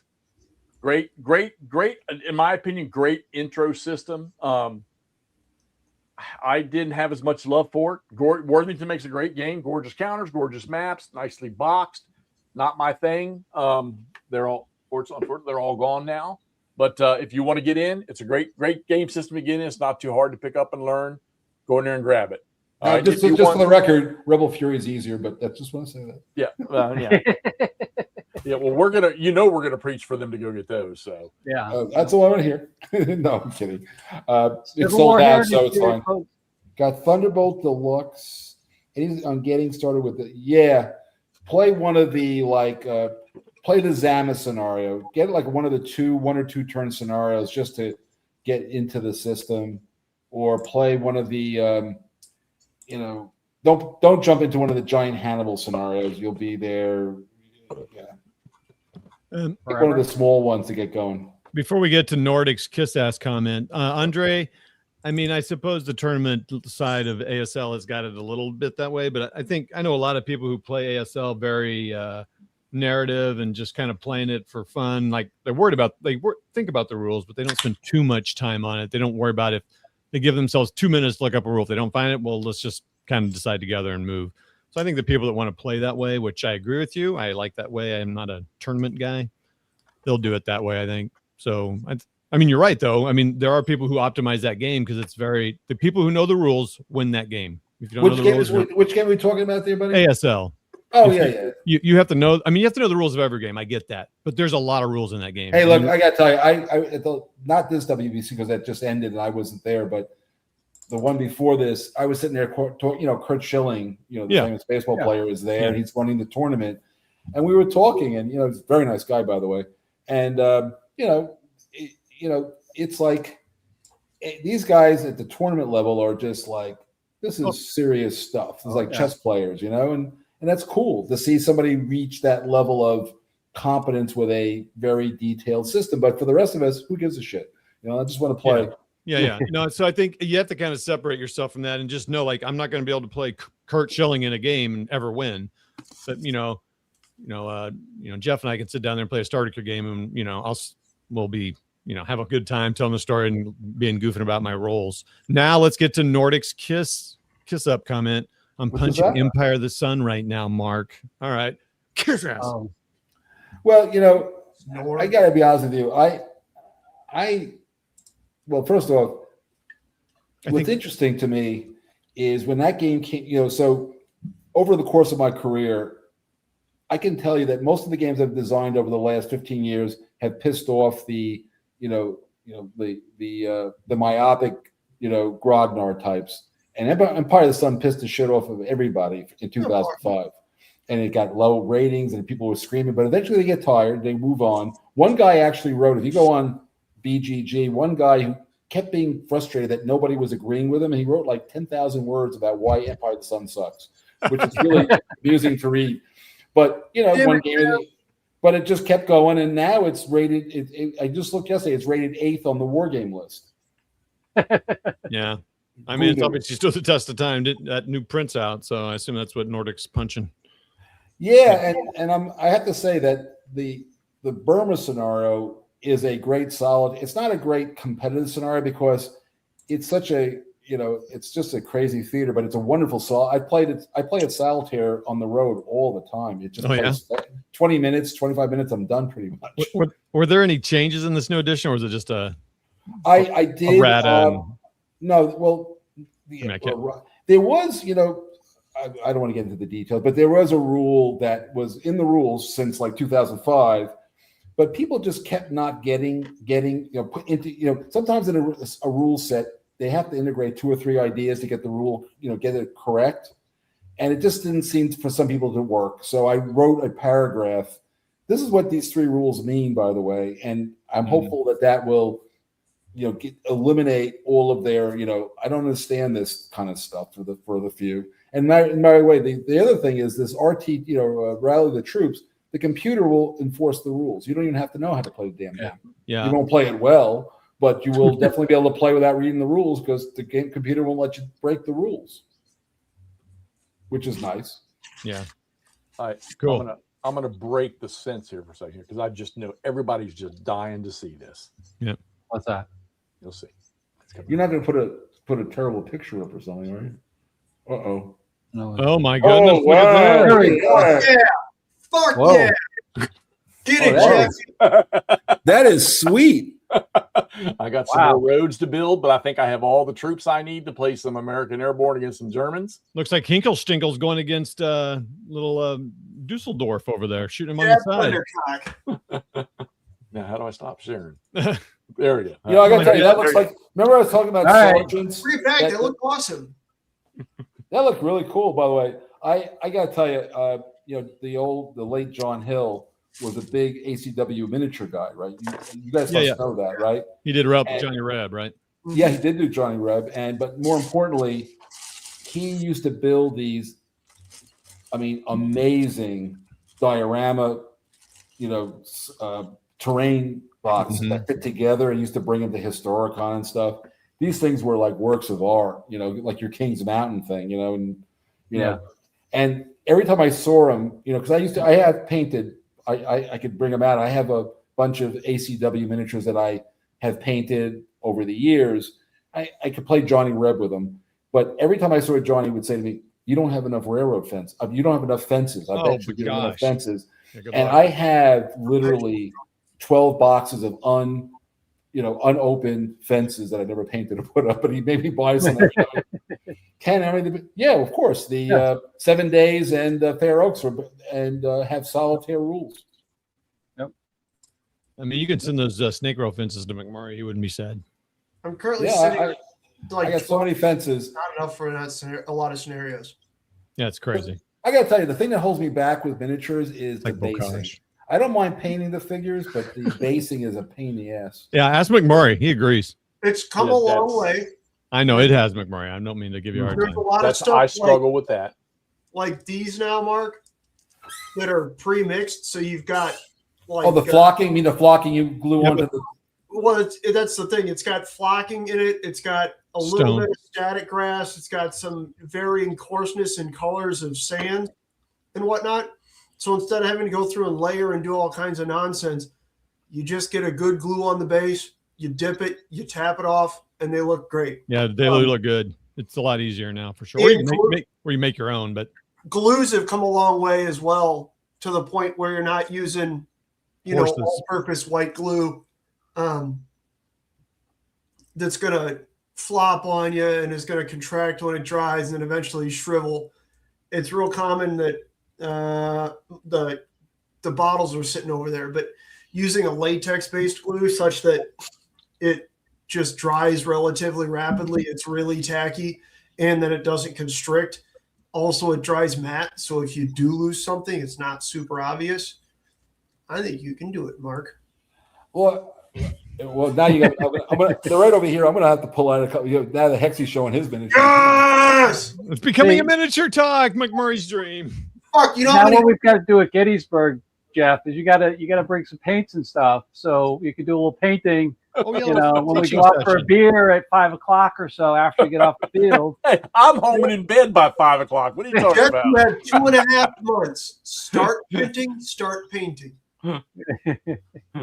I will get you all the files you need for 20 I need bushes and trees. Or hedges. Yeah, bushes and trees. Oh, here we go. Yep, cat litter's been a thing. Yep. Let's see if I can get this I'll out of get here. you bushes and trees, Jeff. We can do that. Oh, easy now.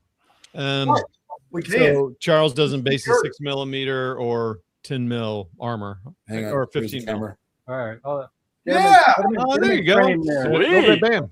That is Oh wait, hold on. Let's see. Focus on that it. is Focus. the There we only go. gold standard of ACW 15mm basing. What are you talking, Mark? Those look great. With Right, 3 or 4 miniatures each on a 1-inch by 3/4 inch depth base is the gold standard. And here's hang on, here's some Rebs. I know. So, I'm showing the Rebs to make Hexy happy. Yeah. Hang on. Or, Mark, we got to be familiar. Can you turn them around so they look appropriate? Oh, Andrew. Those look awesome. Yeah. So I and by the way, yes, that is I play Fire and I used to play Fire. Well, I can play Johnny Reb or Fire and Fury with these. yeah, right. Correct. That's what McMurray is saying. They're used for a lot of rules. So Yeah, that's not, I'm That's just good. looking for. Oh, this is a nice one. Hang on. I Yeah, haven't pulled those are these great. out. This is like the first time these have been out of the box in like a decade. man, I thought That's you were okay. straight up a war gaming. You're a nerd, man. Shut up, Jeff. We'll find some sleeves. Hey. Nice. yeah, good job. Those are good. Outstanding.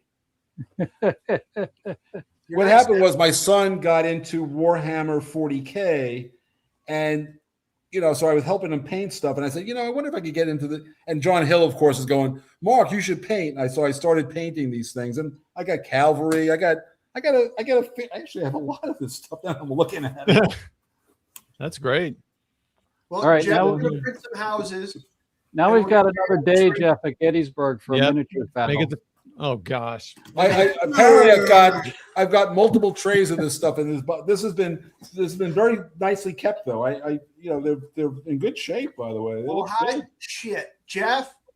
At some point in time, Toddy, we need to do like a walkthrough for something, like whether it's Gettysburg Soldiers, although that game is No, a different one. Yeah. but like Rebels and Patriots or something. That way, Mark can bring this stuff with him to Gettysburg.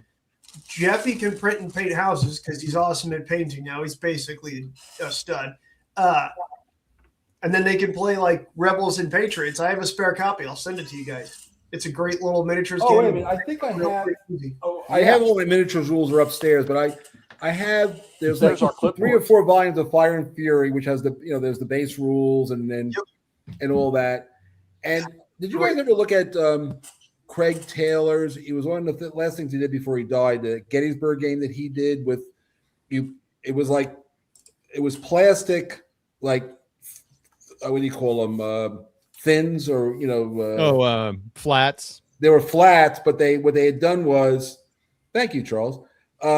They took I have to go find it, but they printed something, but then they put plastic on both sides of the printed thing, so you had a stand-up soldier with a base and you could do all of Gettysburg. And I have the division level, but they even had like a regimental brigade level. I mean, they had a lot of pieces, but I've never put the whole thing together because it looks like it'll take me like 2 days to do, but I still have it. But the rules are actually pretty interesting. Which is why I wanted to get it. But Craig Taylor did it. It's called Gettysburg, and it's a miniatures flats game for the pieces. I don't know if you've ever seen it. Yeah, the flats are cool. I do like the I'm flats. trying to find it. I saw that Wohan or Wofun. Fun. Those are expensive though, man. Well, Yeah, they're really not. Yeah, but they look really nice. And if you just Except for they look really nice as you're staring directly at them when they're perpendicular to you. Yeah. As soon as they're not, it's the most frustrating goddamn thing on the face of the all planet. right, I'll send mine back then. Arthur, so You we bought got a bunch of Wolfun miniatures, Todd? No. Todd and I Hang have on. kind of a Hang policy on, I where wasn't looking directly at you. Look directly into the camera. Did you buy a bunch of Wolfun miniatures? You fucking weirdo? It's called this is it. It's called Rally Round the Flag. Oh, I've seen that. I never played it. Yeah, and anyway, if you just look at the back, you can get a sense of what Zoom in on them, Jeff. There you go. Oh, it's like it's almost like yeah. So it's kind of interesting. Yeah, that makes sense for flats and that kind of thing. When it's kind of but you gotta understand, that's Craig Taylor, who did flat top. I mean, one of the an amazing, by the way, fabulous guy from Georgia. Good had a very thick accent, wonderful guy. I loved him. He was like one of those guys. I felt like he was an older guy. I'm old, but he was older than I am, and he was just one of the guys I just really looked up to. And he was just a wonderful guy, by the way. What a great sense of humor. And you could ask him any question when I was coming up. I say, "What do you think about this?" He goes, "Well," and it's going on. It's just, but he did that game, and his rules. He had real. This was a real talent we lost when he died, but amazing guy. Yeah, Alan, you and Ross do this, don't you? Yeah, Notebook LM. I mean, it's a great way to look up rules and I use it all the ask time. questions. It's Yep. great. I think I'll tell you, our policy has been, Todd and I don't beat each other up. I mean, if we miss something, we miss it. If we miss it again the next week, we miss it. But eventually it catches and it sticks. I mean, play the damn games. Yeah. And by the way, the other thing that's important is when you're playing the game, even if you're playing it not exactly according to Hoyle, if you're consistent about whatever the mistake is, it comes out fine. As long as you're consistent. You rolled it this way this time, and you did it the next 10 times, it's going to be fine. Well, the one game I will say I'm not looking up rules. I think I've looked up like twice since I played it. Is the Rebel Fury these days? Aw. What a guy. No, seriously. We're right. commenting. It's like we're thinking about strategy rather than thinking about rules. Yeah. It's funny because I'm pretty sure that those rules from that system, they're here. And I'm serious. I think I could throw it on the table now at any time, and I can be playing it. All right. So you know what? I've asked this question twice tonight. I'm not going to ask anymore because I only got one response to the question. Someone's feisty. So Arthur, you are now the proud owner of a new copy of 3 Dog Deluxe, buddy. And I've got your address, I think, already. So I'll be sending that down to you, sir. Arthur, Well, you done got 2 monster games out of me. Dang. And Arthur, if you're there, you better respond because you're getting it. Yeah, whether you like it or not. He's still there. He just commented a little bit ago, a couple minutes ago. Don't tell you guys. I'm just gonna wait till the next time I go out to Jeff's. I'm gonna take my unpunched / partially punched copy, put it right on the shelf, take his off. Hey, you can't because I'm sending Mark my already punched copy, and he's sending me his unpunched copy. Works for me, man. Works for me. Mo. Like you're going to leave it unpunched. Okay. Yeah, I know. I get fit. We all have our rites of passage to play. Oh, it's Mo. I have to punch. So yeah, you're going to next time golf's on, you're going to be sitting there. McMurray, you punch too slow. Nah, I'm a gremlin. Hey, meandering Mike. Did someone get? Yeah, there we go. Hey, Mikey. Mike. Flooding the Hey, room Mike. here. Michael, it's a good All night. right. To see you. Arthur, I'm going to look through my email and find your address. I might have it saved in my USPS stuff, but if not, I'll reach out to you. I have a feeling what kills me is that I see these names. I must have met my meandering Mike somewhere along the way. I can't imagine these guys. I haven't met these guys. I bet you have. Like he gets around. Well, I don't. They use handles. They don't use the names that they. Like when I met Hex, I said, "Dude, what's your real name?" And he told me, so I called him Jeff because that's his name. He's not some warlock. Yeah.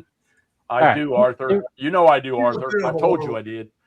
Here we go. I got another thing here. This came in just today. I'm going to show you some here if I can flip my camera around. I think you'll like this. And think about from Gettysburg as well. Gettysburg 77. No, I know that game. I got that game over here. I got that game. Yeah. All right. How do you like this? Sharpsburg. Yep. Wait a minute. How do we make it bigger? Now, the weird thing about that game is a cool game, but there was a really weird thing. I have a feeling that, I don't think terrain mattered in combat. Is that a recollect? Or that maybe that was not the only in the very base game. Terrain doesn't matter. In the intermediate, you're like, whoa, what? Yeah, I remember that was an early comment, but of course, if you play the advanced rules, you get all that stuff. Yeah. No, even the intermediate rules, which are really nice and playable, it's got stuff in it. What are we looking at, Alan? Well, that's what I was going to say. This is not a game. This is actually a map. I just picked up. Antietam, yes. But it's in the style of Gettysburg 77. This is actually published by the Antietam Institute, which is a kind of a roundtable for Antietam. They do a lot of interesting stuff. And Mark, if you haven't seen them, you should take a look at them. Because they got a lot of detailed stuff you may be interested in. One of the biggest challenges, because it's right there on the map, basically, is the sunken road is such an interesting part of that battle. And, so I was at Antietam, a long time ago, and we were a bunch of friends, and we didn't actually have cell phones. We had walkie-talkies. And so what we did was a couple of us got into the sunken road, and a couple of guys walked towards us. And we would say, okay, I can see you. They go, I can't see you. And we did that for a while. It was amazing how we could shoot at them technically for like 80 yards, and they couldn't see us until they were literally on top of us. But what happened historically is, remember, it's a sunken road, but it wasn't a trench. So the road was worn down in one section, which is where they attacked. But at one end, it was basically ground level. And eventually the Union figured out how to get around the end of it. Yep. So I sort of handle it interestingly in the Antietam game in Lemu's North, but it's like it's a defensive position until the Union figures out the trick, and then it's no longer useful because then you're enfilading him right down. Yes, is the answer, Charles. Alan, can you keep it zoomed in like this and just pan it south a little ways down Antietam Creek? Andrew forced me to walk up that tower. Oh, get the fuck out of here. Whine about it some more, why don't you? A little bit further, Alan. A little bit further. All right, now, right there, can you put your markers on Burnside Bridge there? Oh, here we go. Here we go. I know what he's getting ready to say. So if you bring your tweezers up about a half an inch. No, yeah, perfect. And then right along that wood line. Right here. Oh, perfect. Yeah. Where you had it all the way up on the north end. There you go. So right about there. Oh my gosh. Where Jeff and I almost got caught by a couple nice. No. It was south of Burnside's Bridge in the woods. No, it's north of Burnside's Bridge. No, it wasn't because I hadn't walked down to the bridge yet. What did you guys do? Find a couple of girls? What are you talking about? They were with the dog, and McMurray got us in trouble. That was south. I didn't get us in trouble. So anyway, moving on. What is this, like a southern date gone bad? What the hell are you talking about? No, it was very well hydrated, plus like 20 or 30 minutes from the bathrooms in the visitor center. Hey, okay. So to top that off, Todd and him wander off down the hill, right? I slowly start to move my way down there. And when you come out of the parking area on top of the area there, where I guess it was Toombs regiments were up there, the Georgians, it arcs down to the bridge. Well, there's a split right there as soon as you come off. And McMurray went to the right to go potty, and Todd went on down to the bridge. Well, I had to potty too, so I went around the way McMurray went. And as I went around the corner, I still hadn't caught up to him yet. He was off in the woods. Here come two girls walking a dog, and he's over there in the woods. And then we got down to the bridge, and there's a snake sitting on the walk rails of the bridge that they didn't warn me about. No. What kind of snake? A racer. Black eraser. Yeah, but it was significant. It was nice. Yeah, size. Good size. But was it like a copperhead? Was it a copperhead? No. Oh, no. This is Maryland. They do have copperheads in Maryland. Yeah. I've lived there.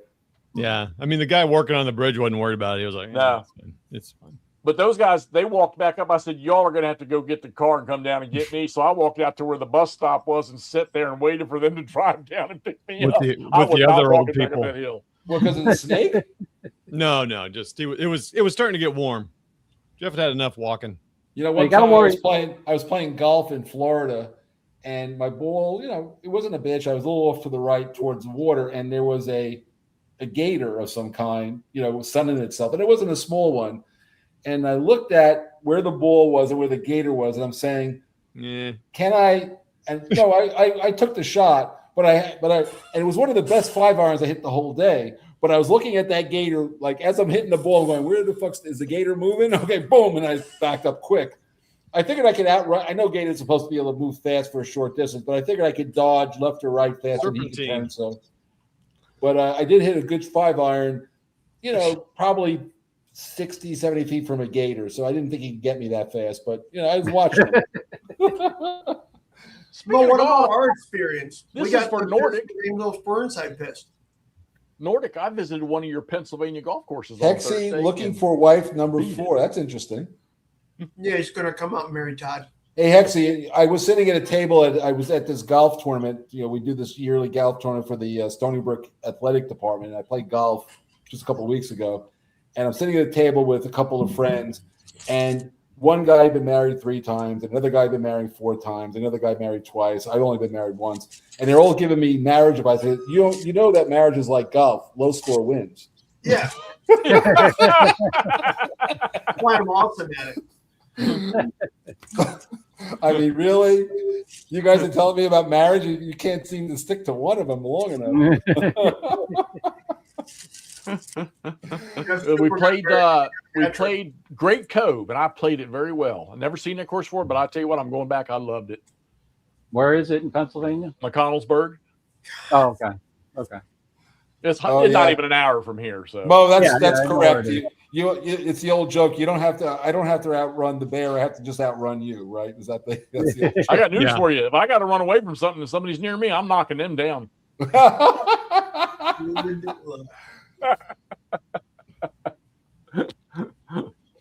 Yeah, that's a good joke. Andre, you never have to apologize being on this channel, looking at maps and making battle plans. I do it all the time, driving around the country. I'll be oh, look at that trees. You could hide troops there. My son even says it before I even say it. Look at those. Yeah, I know, Dad. You can hide troops in them. I'm like, no. Okay. I like that one, Mo. They have a higher handicap than me. That's funny. Yeah, she came down here a while ago. I'm in the basement, but she closed the door. Apparently, I was being too loud anyway. The girls are trying to fall asleep. Oh, yeah. Oh, come on. She hadn't figured this one out by now? What's that? That we're loud and who's that good-looking guy? Oh, my gosh. Oh, geez. Oh, sexy Jeffy. Look at that guy. 1981 in Mannheim, Germany. Look at that. Look at that haircut with that part down the middle. Wow. Yeah, what's that hair? That's the 80s. I like the paratrooper scarf there, too. Yeah.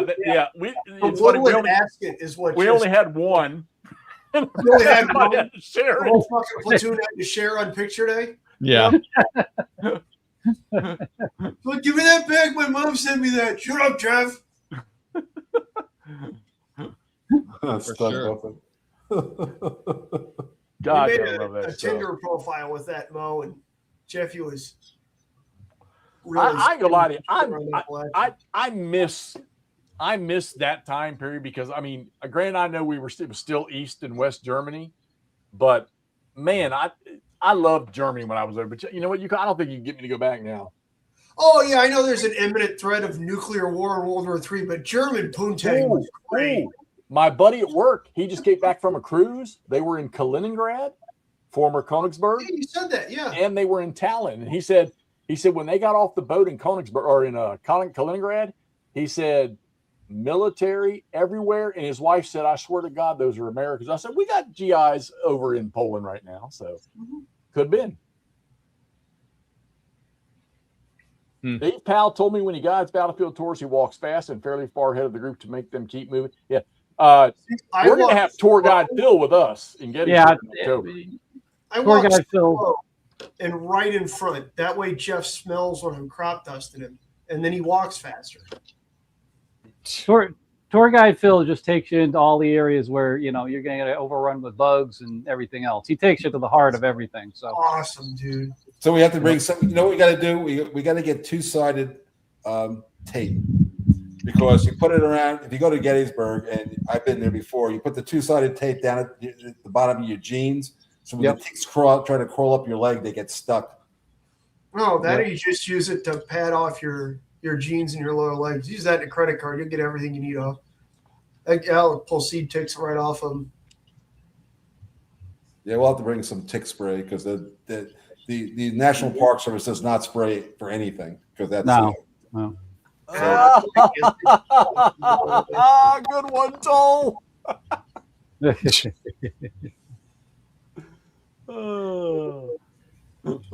All right, so Mark, what are we working on? I know you're still working on the Gettysburg thing. Come on, give us something that nobody knows about that you can tell us. I just P500 and Lee moves north, so I appreciate you pulling me into another system, Mark. Thanks. I do appreciate it. So shit. Okay. We got about 130. We got 130 to go, I guess, at this point.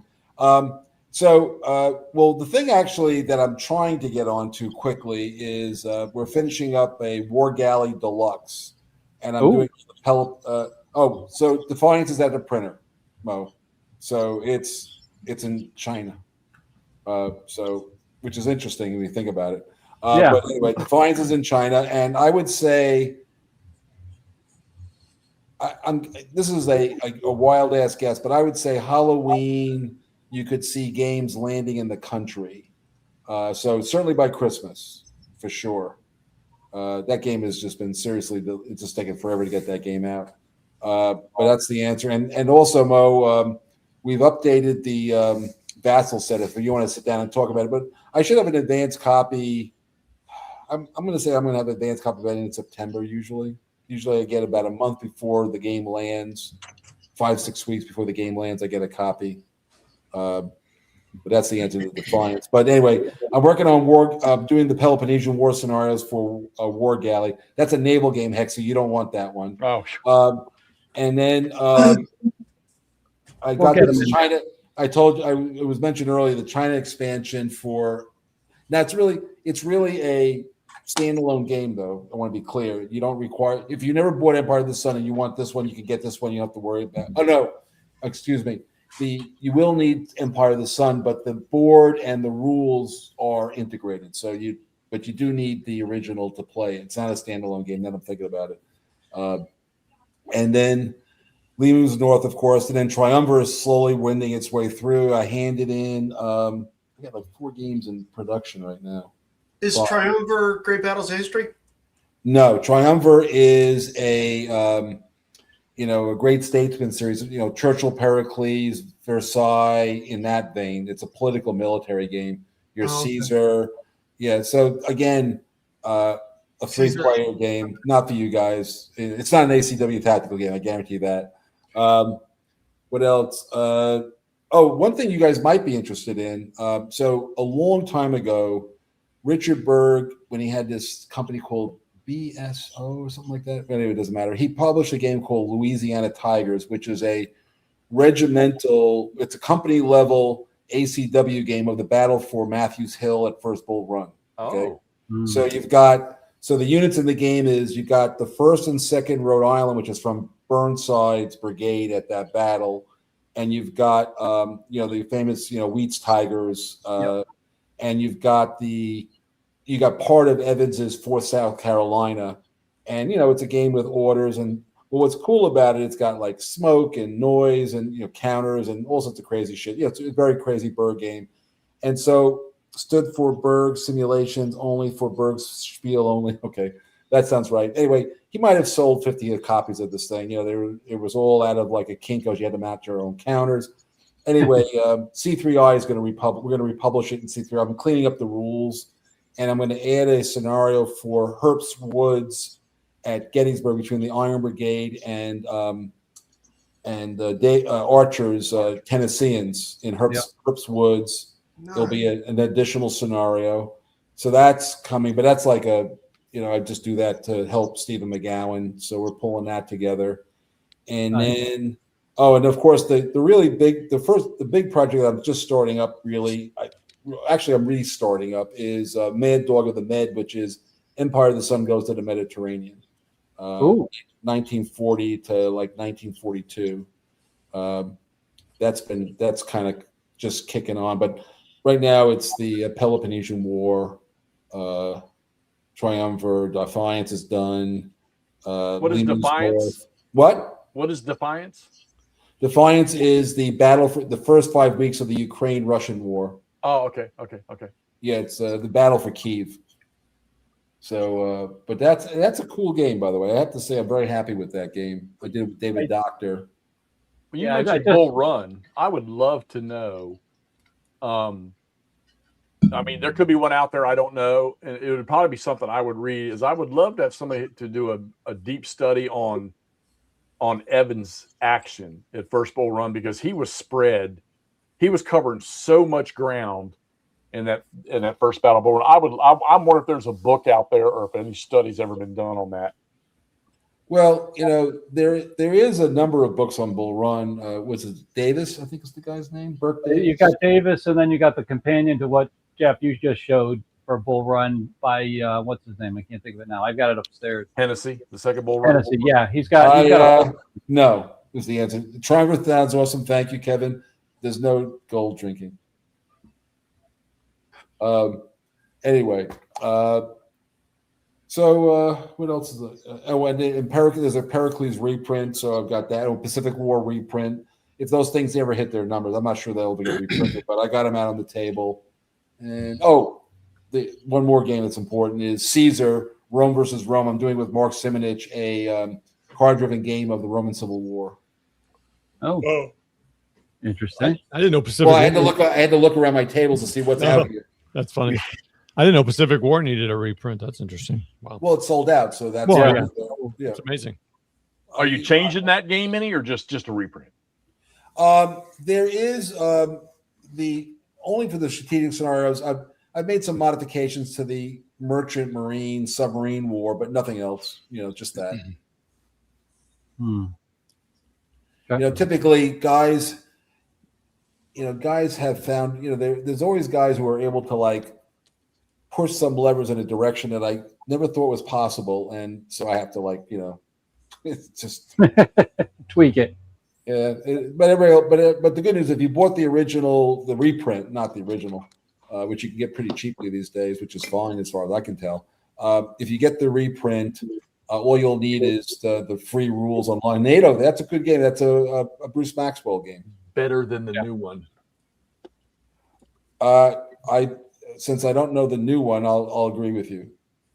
Mark, were you saying Pacific War, the older box, is good to play as well, or were there enough changes to? I mean, obviously it lasted a long time. I'm just curious. You know what I mean? Like, I gotta be honest with you. If you right now, you could probably get a Victory Games Pacific War for, I would expect fairly cheap, especially if it's punched, which most of them are. I just get that right now until like the new one. If we ever reprint the other one, do you like play it with my copy, Todd? It's that's one of the few games I had where I punched everything and traded, and I couldn't put it all back in one box. Yeah, well, it's got a lot of counters. It's got like I don't know how many fucking counters I put in that game. Do you play it with the new rules or just use the rules in the box? I would. If you get the Victory Games version, you need to play the version in the box. Okay. And Jeff, Jeff, you have the old version? Is that right? I don't remember that. I have, whatever the one that's available. Oh, you have the new one then. Yeah. Mark and I were talking about the Victory Point, the one that came out. That was okay. When did that come out, Mark, originally? Which one are we talking about now, there, buddy? Victory Games Pacific War. 1985. Oh, wow. I was 33. 15. Not playing these. That's -4. Cool. It was a long time ago. I don't own a Victory Games game that's bad. I just don't. That seems like there were a lot of good ones I hear. But I mean, I gotta tell you, we had a lot of talented guys at Victory. Yep, Korean War, Joe Bolkowski. Yeah, it's a great game. This is the only one I have. That's, people love that Vietnam one. This one here I think this one's better than the new one. I gotta tell you something. Again, this is just me, right? If you like a game, if it gets redone, fine. But if the original one made you happy, what the hell? Yeah. Well, I would say the only Hell's Highway. Only problem with that game was they were so crappy at cutting counters. Yeah, the counter stuff. The gutters on the counters are ridiculous because we couldn't. They were giving us all these crazy specs. Now we eventually got better at it after we got through the first batch. That's one of the first batch ones. We started having a better understanding of how to build the gutters so the counters could be better. But that was a real. We were really worried about die cutting. Well, what do you know about NES redoing this? So I've seen John Butterfield play it. It looks really great. It's beautiful, and John's had 36 years to think about it. So I'm guessing he's improved it. I mean, John Butterfield is a very, very talented designer. Yeah, they were just playing it at WBC. I saw. Yeah, I've seen him play it. It looks great. Okay, well, after you answer this question, I have a question for you, Jeff. Why do you think I can't answer that question? It's the look. I mean, I've got both of them. Matter of fact, Todd, I think you sent me the Vietnam one. I might have. I've got it because Mitch is here who redeveloped it. Yeah, so I might have got a copy of it. I don't know. I guess the way it looks, I mean, I like the older counters. It's funny. All the games that we get today, I mean, everybody's doing. I mean, a majority of the companies are doing such great work with the maps and counters. But I like some of that old flat, coated color. counter. And I still think GMT, their current counters that they're making now, I still think they're the best. By the way, somebody said this. Somebody at the Vietnam doesn't play. So look, any game where the gameplay, you remember, you got hidden Viet Cong, Vietnam, movement, and it's always going to play. Pacific Wars got hidden, task forces. So you can play it solo, right? But but you're never going to, you can't fool yourself with what's where, right? So that part is always going to be missing unless you're playing it. Everybody's very into this whole solo thing, and honestly, unless unless the game is almost designed to be solo, it's going to be some kind of hidden movement is the only thing I cannot overcome. What's that? That's the only thing in games. That's the only thing I cannot. If there's a hidden movement thing, that's the only thing I can't. I have ways that I try to do it that work for me, like with cavalry screening and stuff.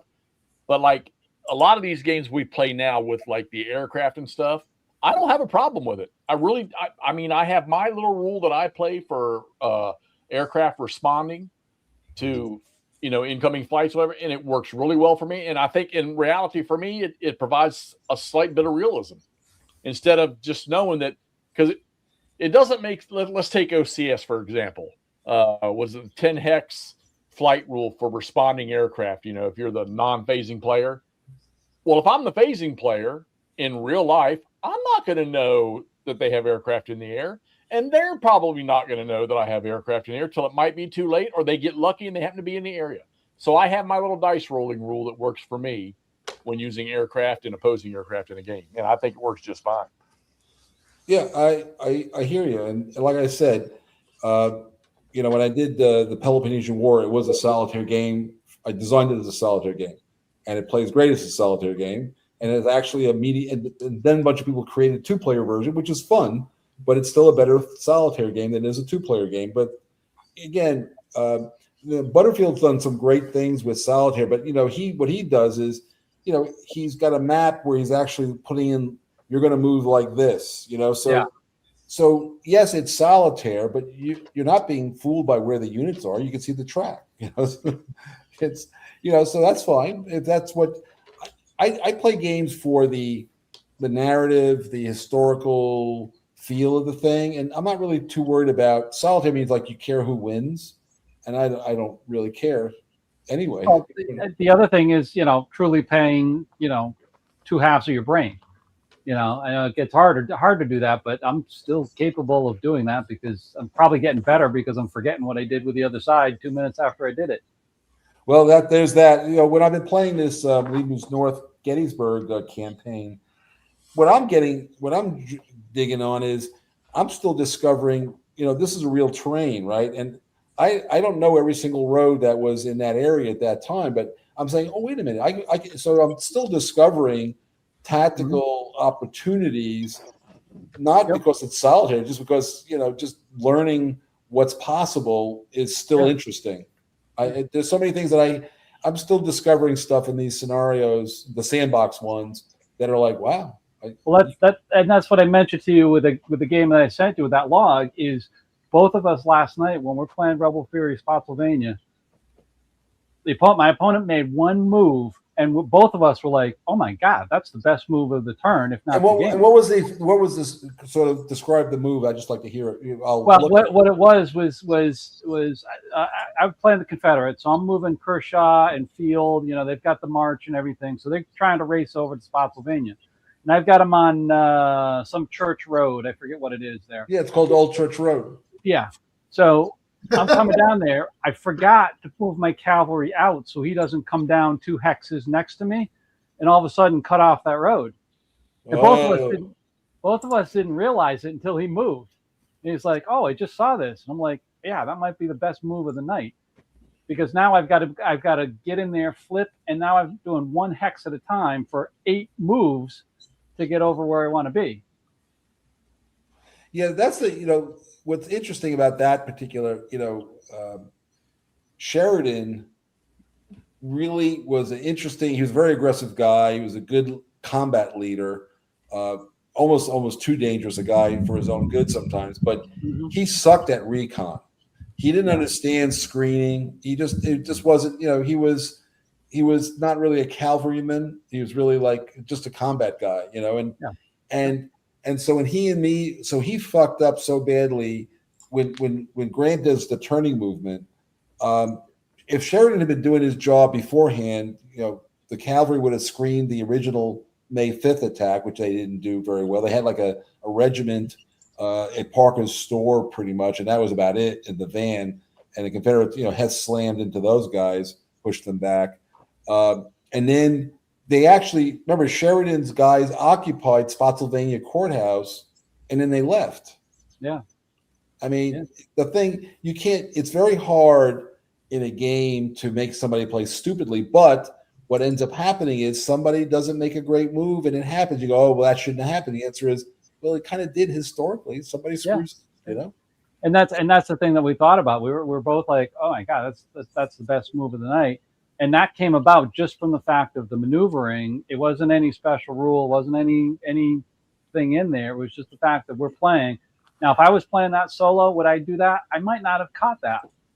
Having that second brain on the other side of the table, adds that dimension of they're looking at something and seeing a different perspective of the whole thing and gets that. Now, sometimes I can do that split personality and see that type of thing, but, I tell me this. Tell me this, though. Have you not? And I guarantee, and if you tell me you haven't, I think you're lying to me. Anybody out there, tell me you haven't been playing a game by yourself and maybe you've executed a turn and you're into the next turn, or maybe you're a couple turns later and you look back and say, oh my God, that was genius what I did with them 2 turns ago.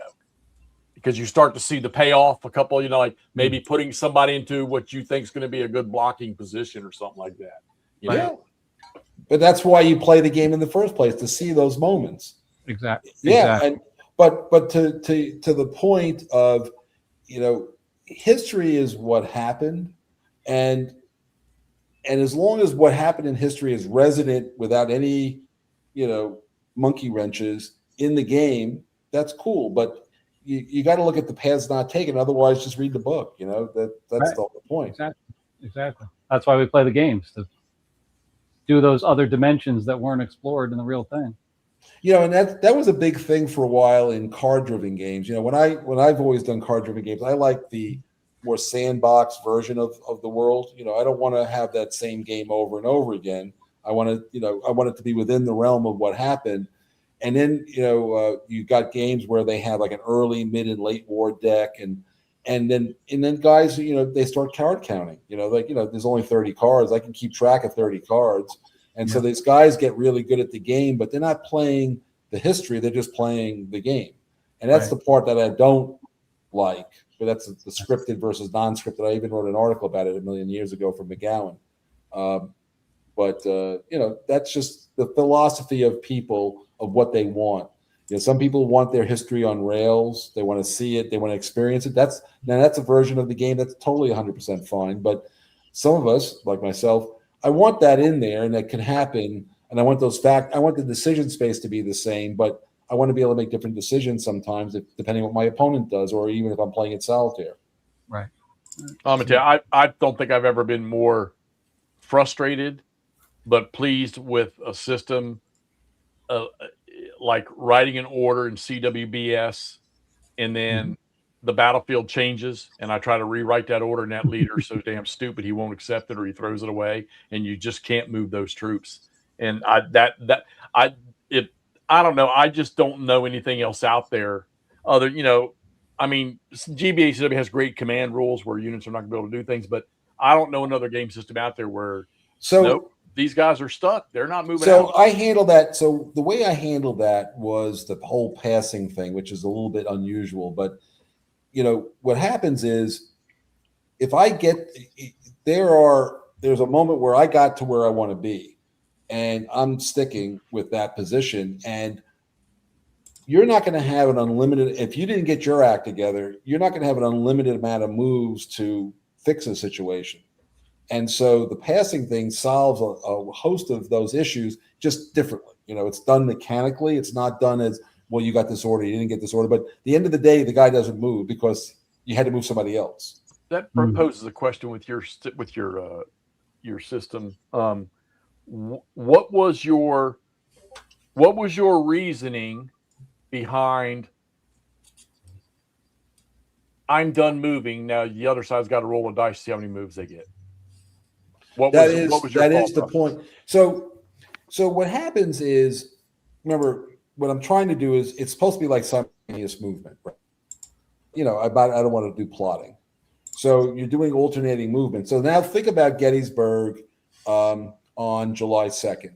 So in a normal game, you know, a game where I get to move my pieces and you get to move your pieces in some kind of manner, you know, Longstreet gets to where he's supposed to be half a day earlier than where he got there. Remember, the attack doesn't even happen until 4:00 in the afternoon. And Lee was hoping it was going to happen just before noon. So there's a 5-hour discrepancy. So now how do you account for it? Well, the Union is already in this defensive position. Think of it that way, right? I don't have to do much. You know, you're the one trying to do something. And so I'm going to say, hey, you know, and all of the rules that you see in games about rolling dice for, did he accept the order? And, you know, you get to see that narrative, which is fine. That's a very tactical narrative. But at the grand tactical level, as the Army commander, Lee says, he's a macro commander. He says, get this attack done. And there's just not enough moves available. The time and space stuff handles itself. And that's really the point of the passing, is that we're both moving simultaneously, but in the same amount of time, I got to where I was being, and you didn't get to where you wanted to be, and that's what's being caught. But it's abstract, of course. I mean, because I'm not making you write orders, I'm not making you roll dice 50 times. It just happens with one die roll, basically. And it works out that I've had guys play the Wilderness. I've had guys play all these battles who don't even know what the battle's about. I mean, I had two great designers, you know, Cole and Drew Worley, who are great guys, very, very, very, very potent designers, play Wilderness. They knew nothing about the battle, and it came out exactly like the battle because it just did. They didn't know anything about it. Well, and you said our scenario that we played came in a similar, so that's good. I mean, I like that. You know, we can modify the outcome by our gameplay, but at the same time, you've given us the ability to give that, even though maybe we modify the outcome by a point that way or a point this way, we still get a similar historical response to the game. And I think that's because geography and time, force and space and time are space and time. And I think I've captured the simultaneity, asymmetry through that mechanic, because it seems to work. It captures all of the he didn't get to where he was supposed to be in time thing. Fuck you, from the courthouse, right? Yeah. I mean, that's exactly what happened. That's what happened with me last night. Is I got stopped because the Merritt's cavalry moved up and threw out skirmishers to slow them down.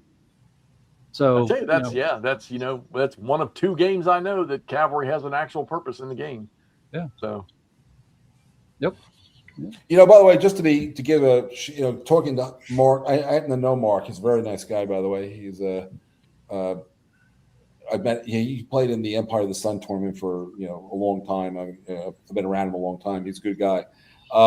So Mark, if you look at the game I like of, you know, Kevin Zucker has his Napoleonic library, but the one that I like is it's called Road to the Kremlin, something called. Yeah. Oh yeah.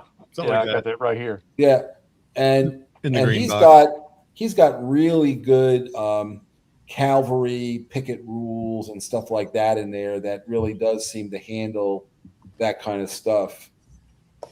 Well, GCACW I think has the best. Okay. It does have some good stuff in there. I do like that. Yeah, that one. I mean, yeah. Yep, that's the one. Highway to the Kremlin. That's what it's called. I kind of wonder why they didn't make more of those, but maybe the battle. Well, he's got like different scales. He's got like the 1x scale, the 2x scale. Yeah. I think that one's is that one. Hexy, does that say the 5x scale on the box? Probably. I think that's his biggest scale one.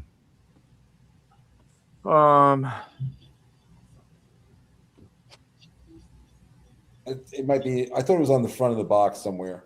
No, I don't see anything on the front. Maybe it's in the back. But I think that was his 5X scale, which worked really Yeah, well. a Series 5X. Yeah. Yeah, that's it. That's what that's what I recall. There's a good comment from Mom. The Campaigns of Napoleon 5X.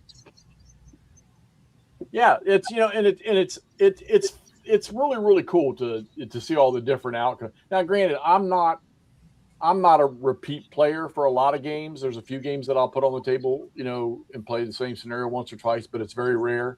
And it's really kind of cool to see, and especially if you can remember, like, I played it this time and I failed to do this, and this side got punched in the face.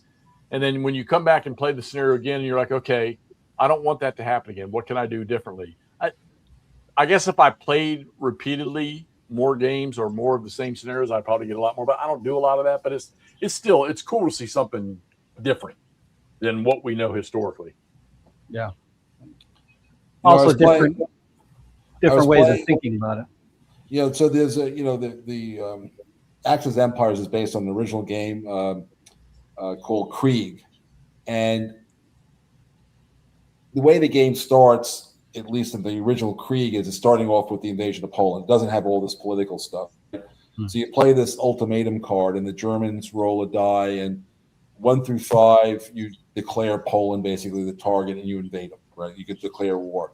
But there's a 6 die roll. It says roll on these, and then there's all these weird conference and guarantees tables. And every so often, I would roll a 6, and I would usually go, "Fuck it, I'm just going to invade Poland. I'm not going to go deal with all this nonsense." But I remember one time I was with Alan Emmerich at WBC a million years ago when the game first came out, and I rolled a 6, and I said, "Oh damn, I don't." And he goes, "Let's see what happens." So what ended up happening was the interesting part, is that now the Germans, Poland became aligned through this weird process. Poland became subverted to an Axis ally. So all of a sudden, Poland isn't being invaded. They surrender more or less to the Germans without a war. And all of a sudden, the German army is on the Russian border, and the British are under appeasement. So the British can't do anything to the Germans unless the Germans do something to them because of the deal, right? And Poland didn't get invaded, so the British don't issue an ultimatum. And so the game became so the Western Allied guys wait and say, how do I get in this game? And meanwhile, the Germans are piling on, and the war between Germany and Russia starts like in 1939, or actually 1940. And it was really an interesting game. And eventually you run out of the what they call the limited war cards. So the war does kick on eventually, but it goes for a while. So there was almost like a 1 year, almost 2 year period where it's just the Germans and the Russian Soviets killing each other, and the Germans were doing pretty well. And it was just a different on the war that you never see. Right. Yeah, I know some guys who love playing that starting. Gosh, the new one I think starts very early, maybe like that's the 37, 36 or whatever. Early 30s or something, but they just love it because it just tells all these different stories, all these crazy different. It's like, because we'll play the regular real games enough, and it's like, let's do something different, but you still get some history out of it and some, I don't know, it's fun. And like I said, what happened in that one game long ago was it was a plausible story. It held up. Mentally, I wasn't like, oh my God, this is stupid. It was like, oh, this is kind of, maybe. It didn't happen this way, but would have been reasonable. And the Germans, and by the way, the Soviets aren't pushovers at that point either. So it's not like the Germans rolled them over, but it was a different war. It was just different. And it was interesting because it was different. Yeah. All right, guys. Well, hey, over 2 hours tonight. Good stuff. Yeah. Man, we stayed up there 48, 49, 50, 50. We had well over 50 there for a little while. Good stuff. Appreciate all the input in the chat tonight. This is good stuff. Mark, great conversation. Andrew. Yeah, thanks for having me. Down here with us, Cam. Yeah. And everybody who doesn't have Lee Moves North. Yes. Go order it now, right now. Just open up. I did put the intro video just this one time for the closing, so those didn't get a chance to see it. Not real fancy, but hey, I'm learning, so y'all can watch that. Thanks again, everybody. Get over there, get your Lee Moves North on pre-order, and keep your eyes out for other stuff, and we'll talk to y'all later. Thanks, guys. See ya. Thanks, everybody. Bye.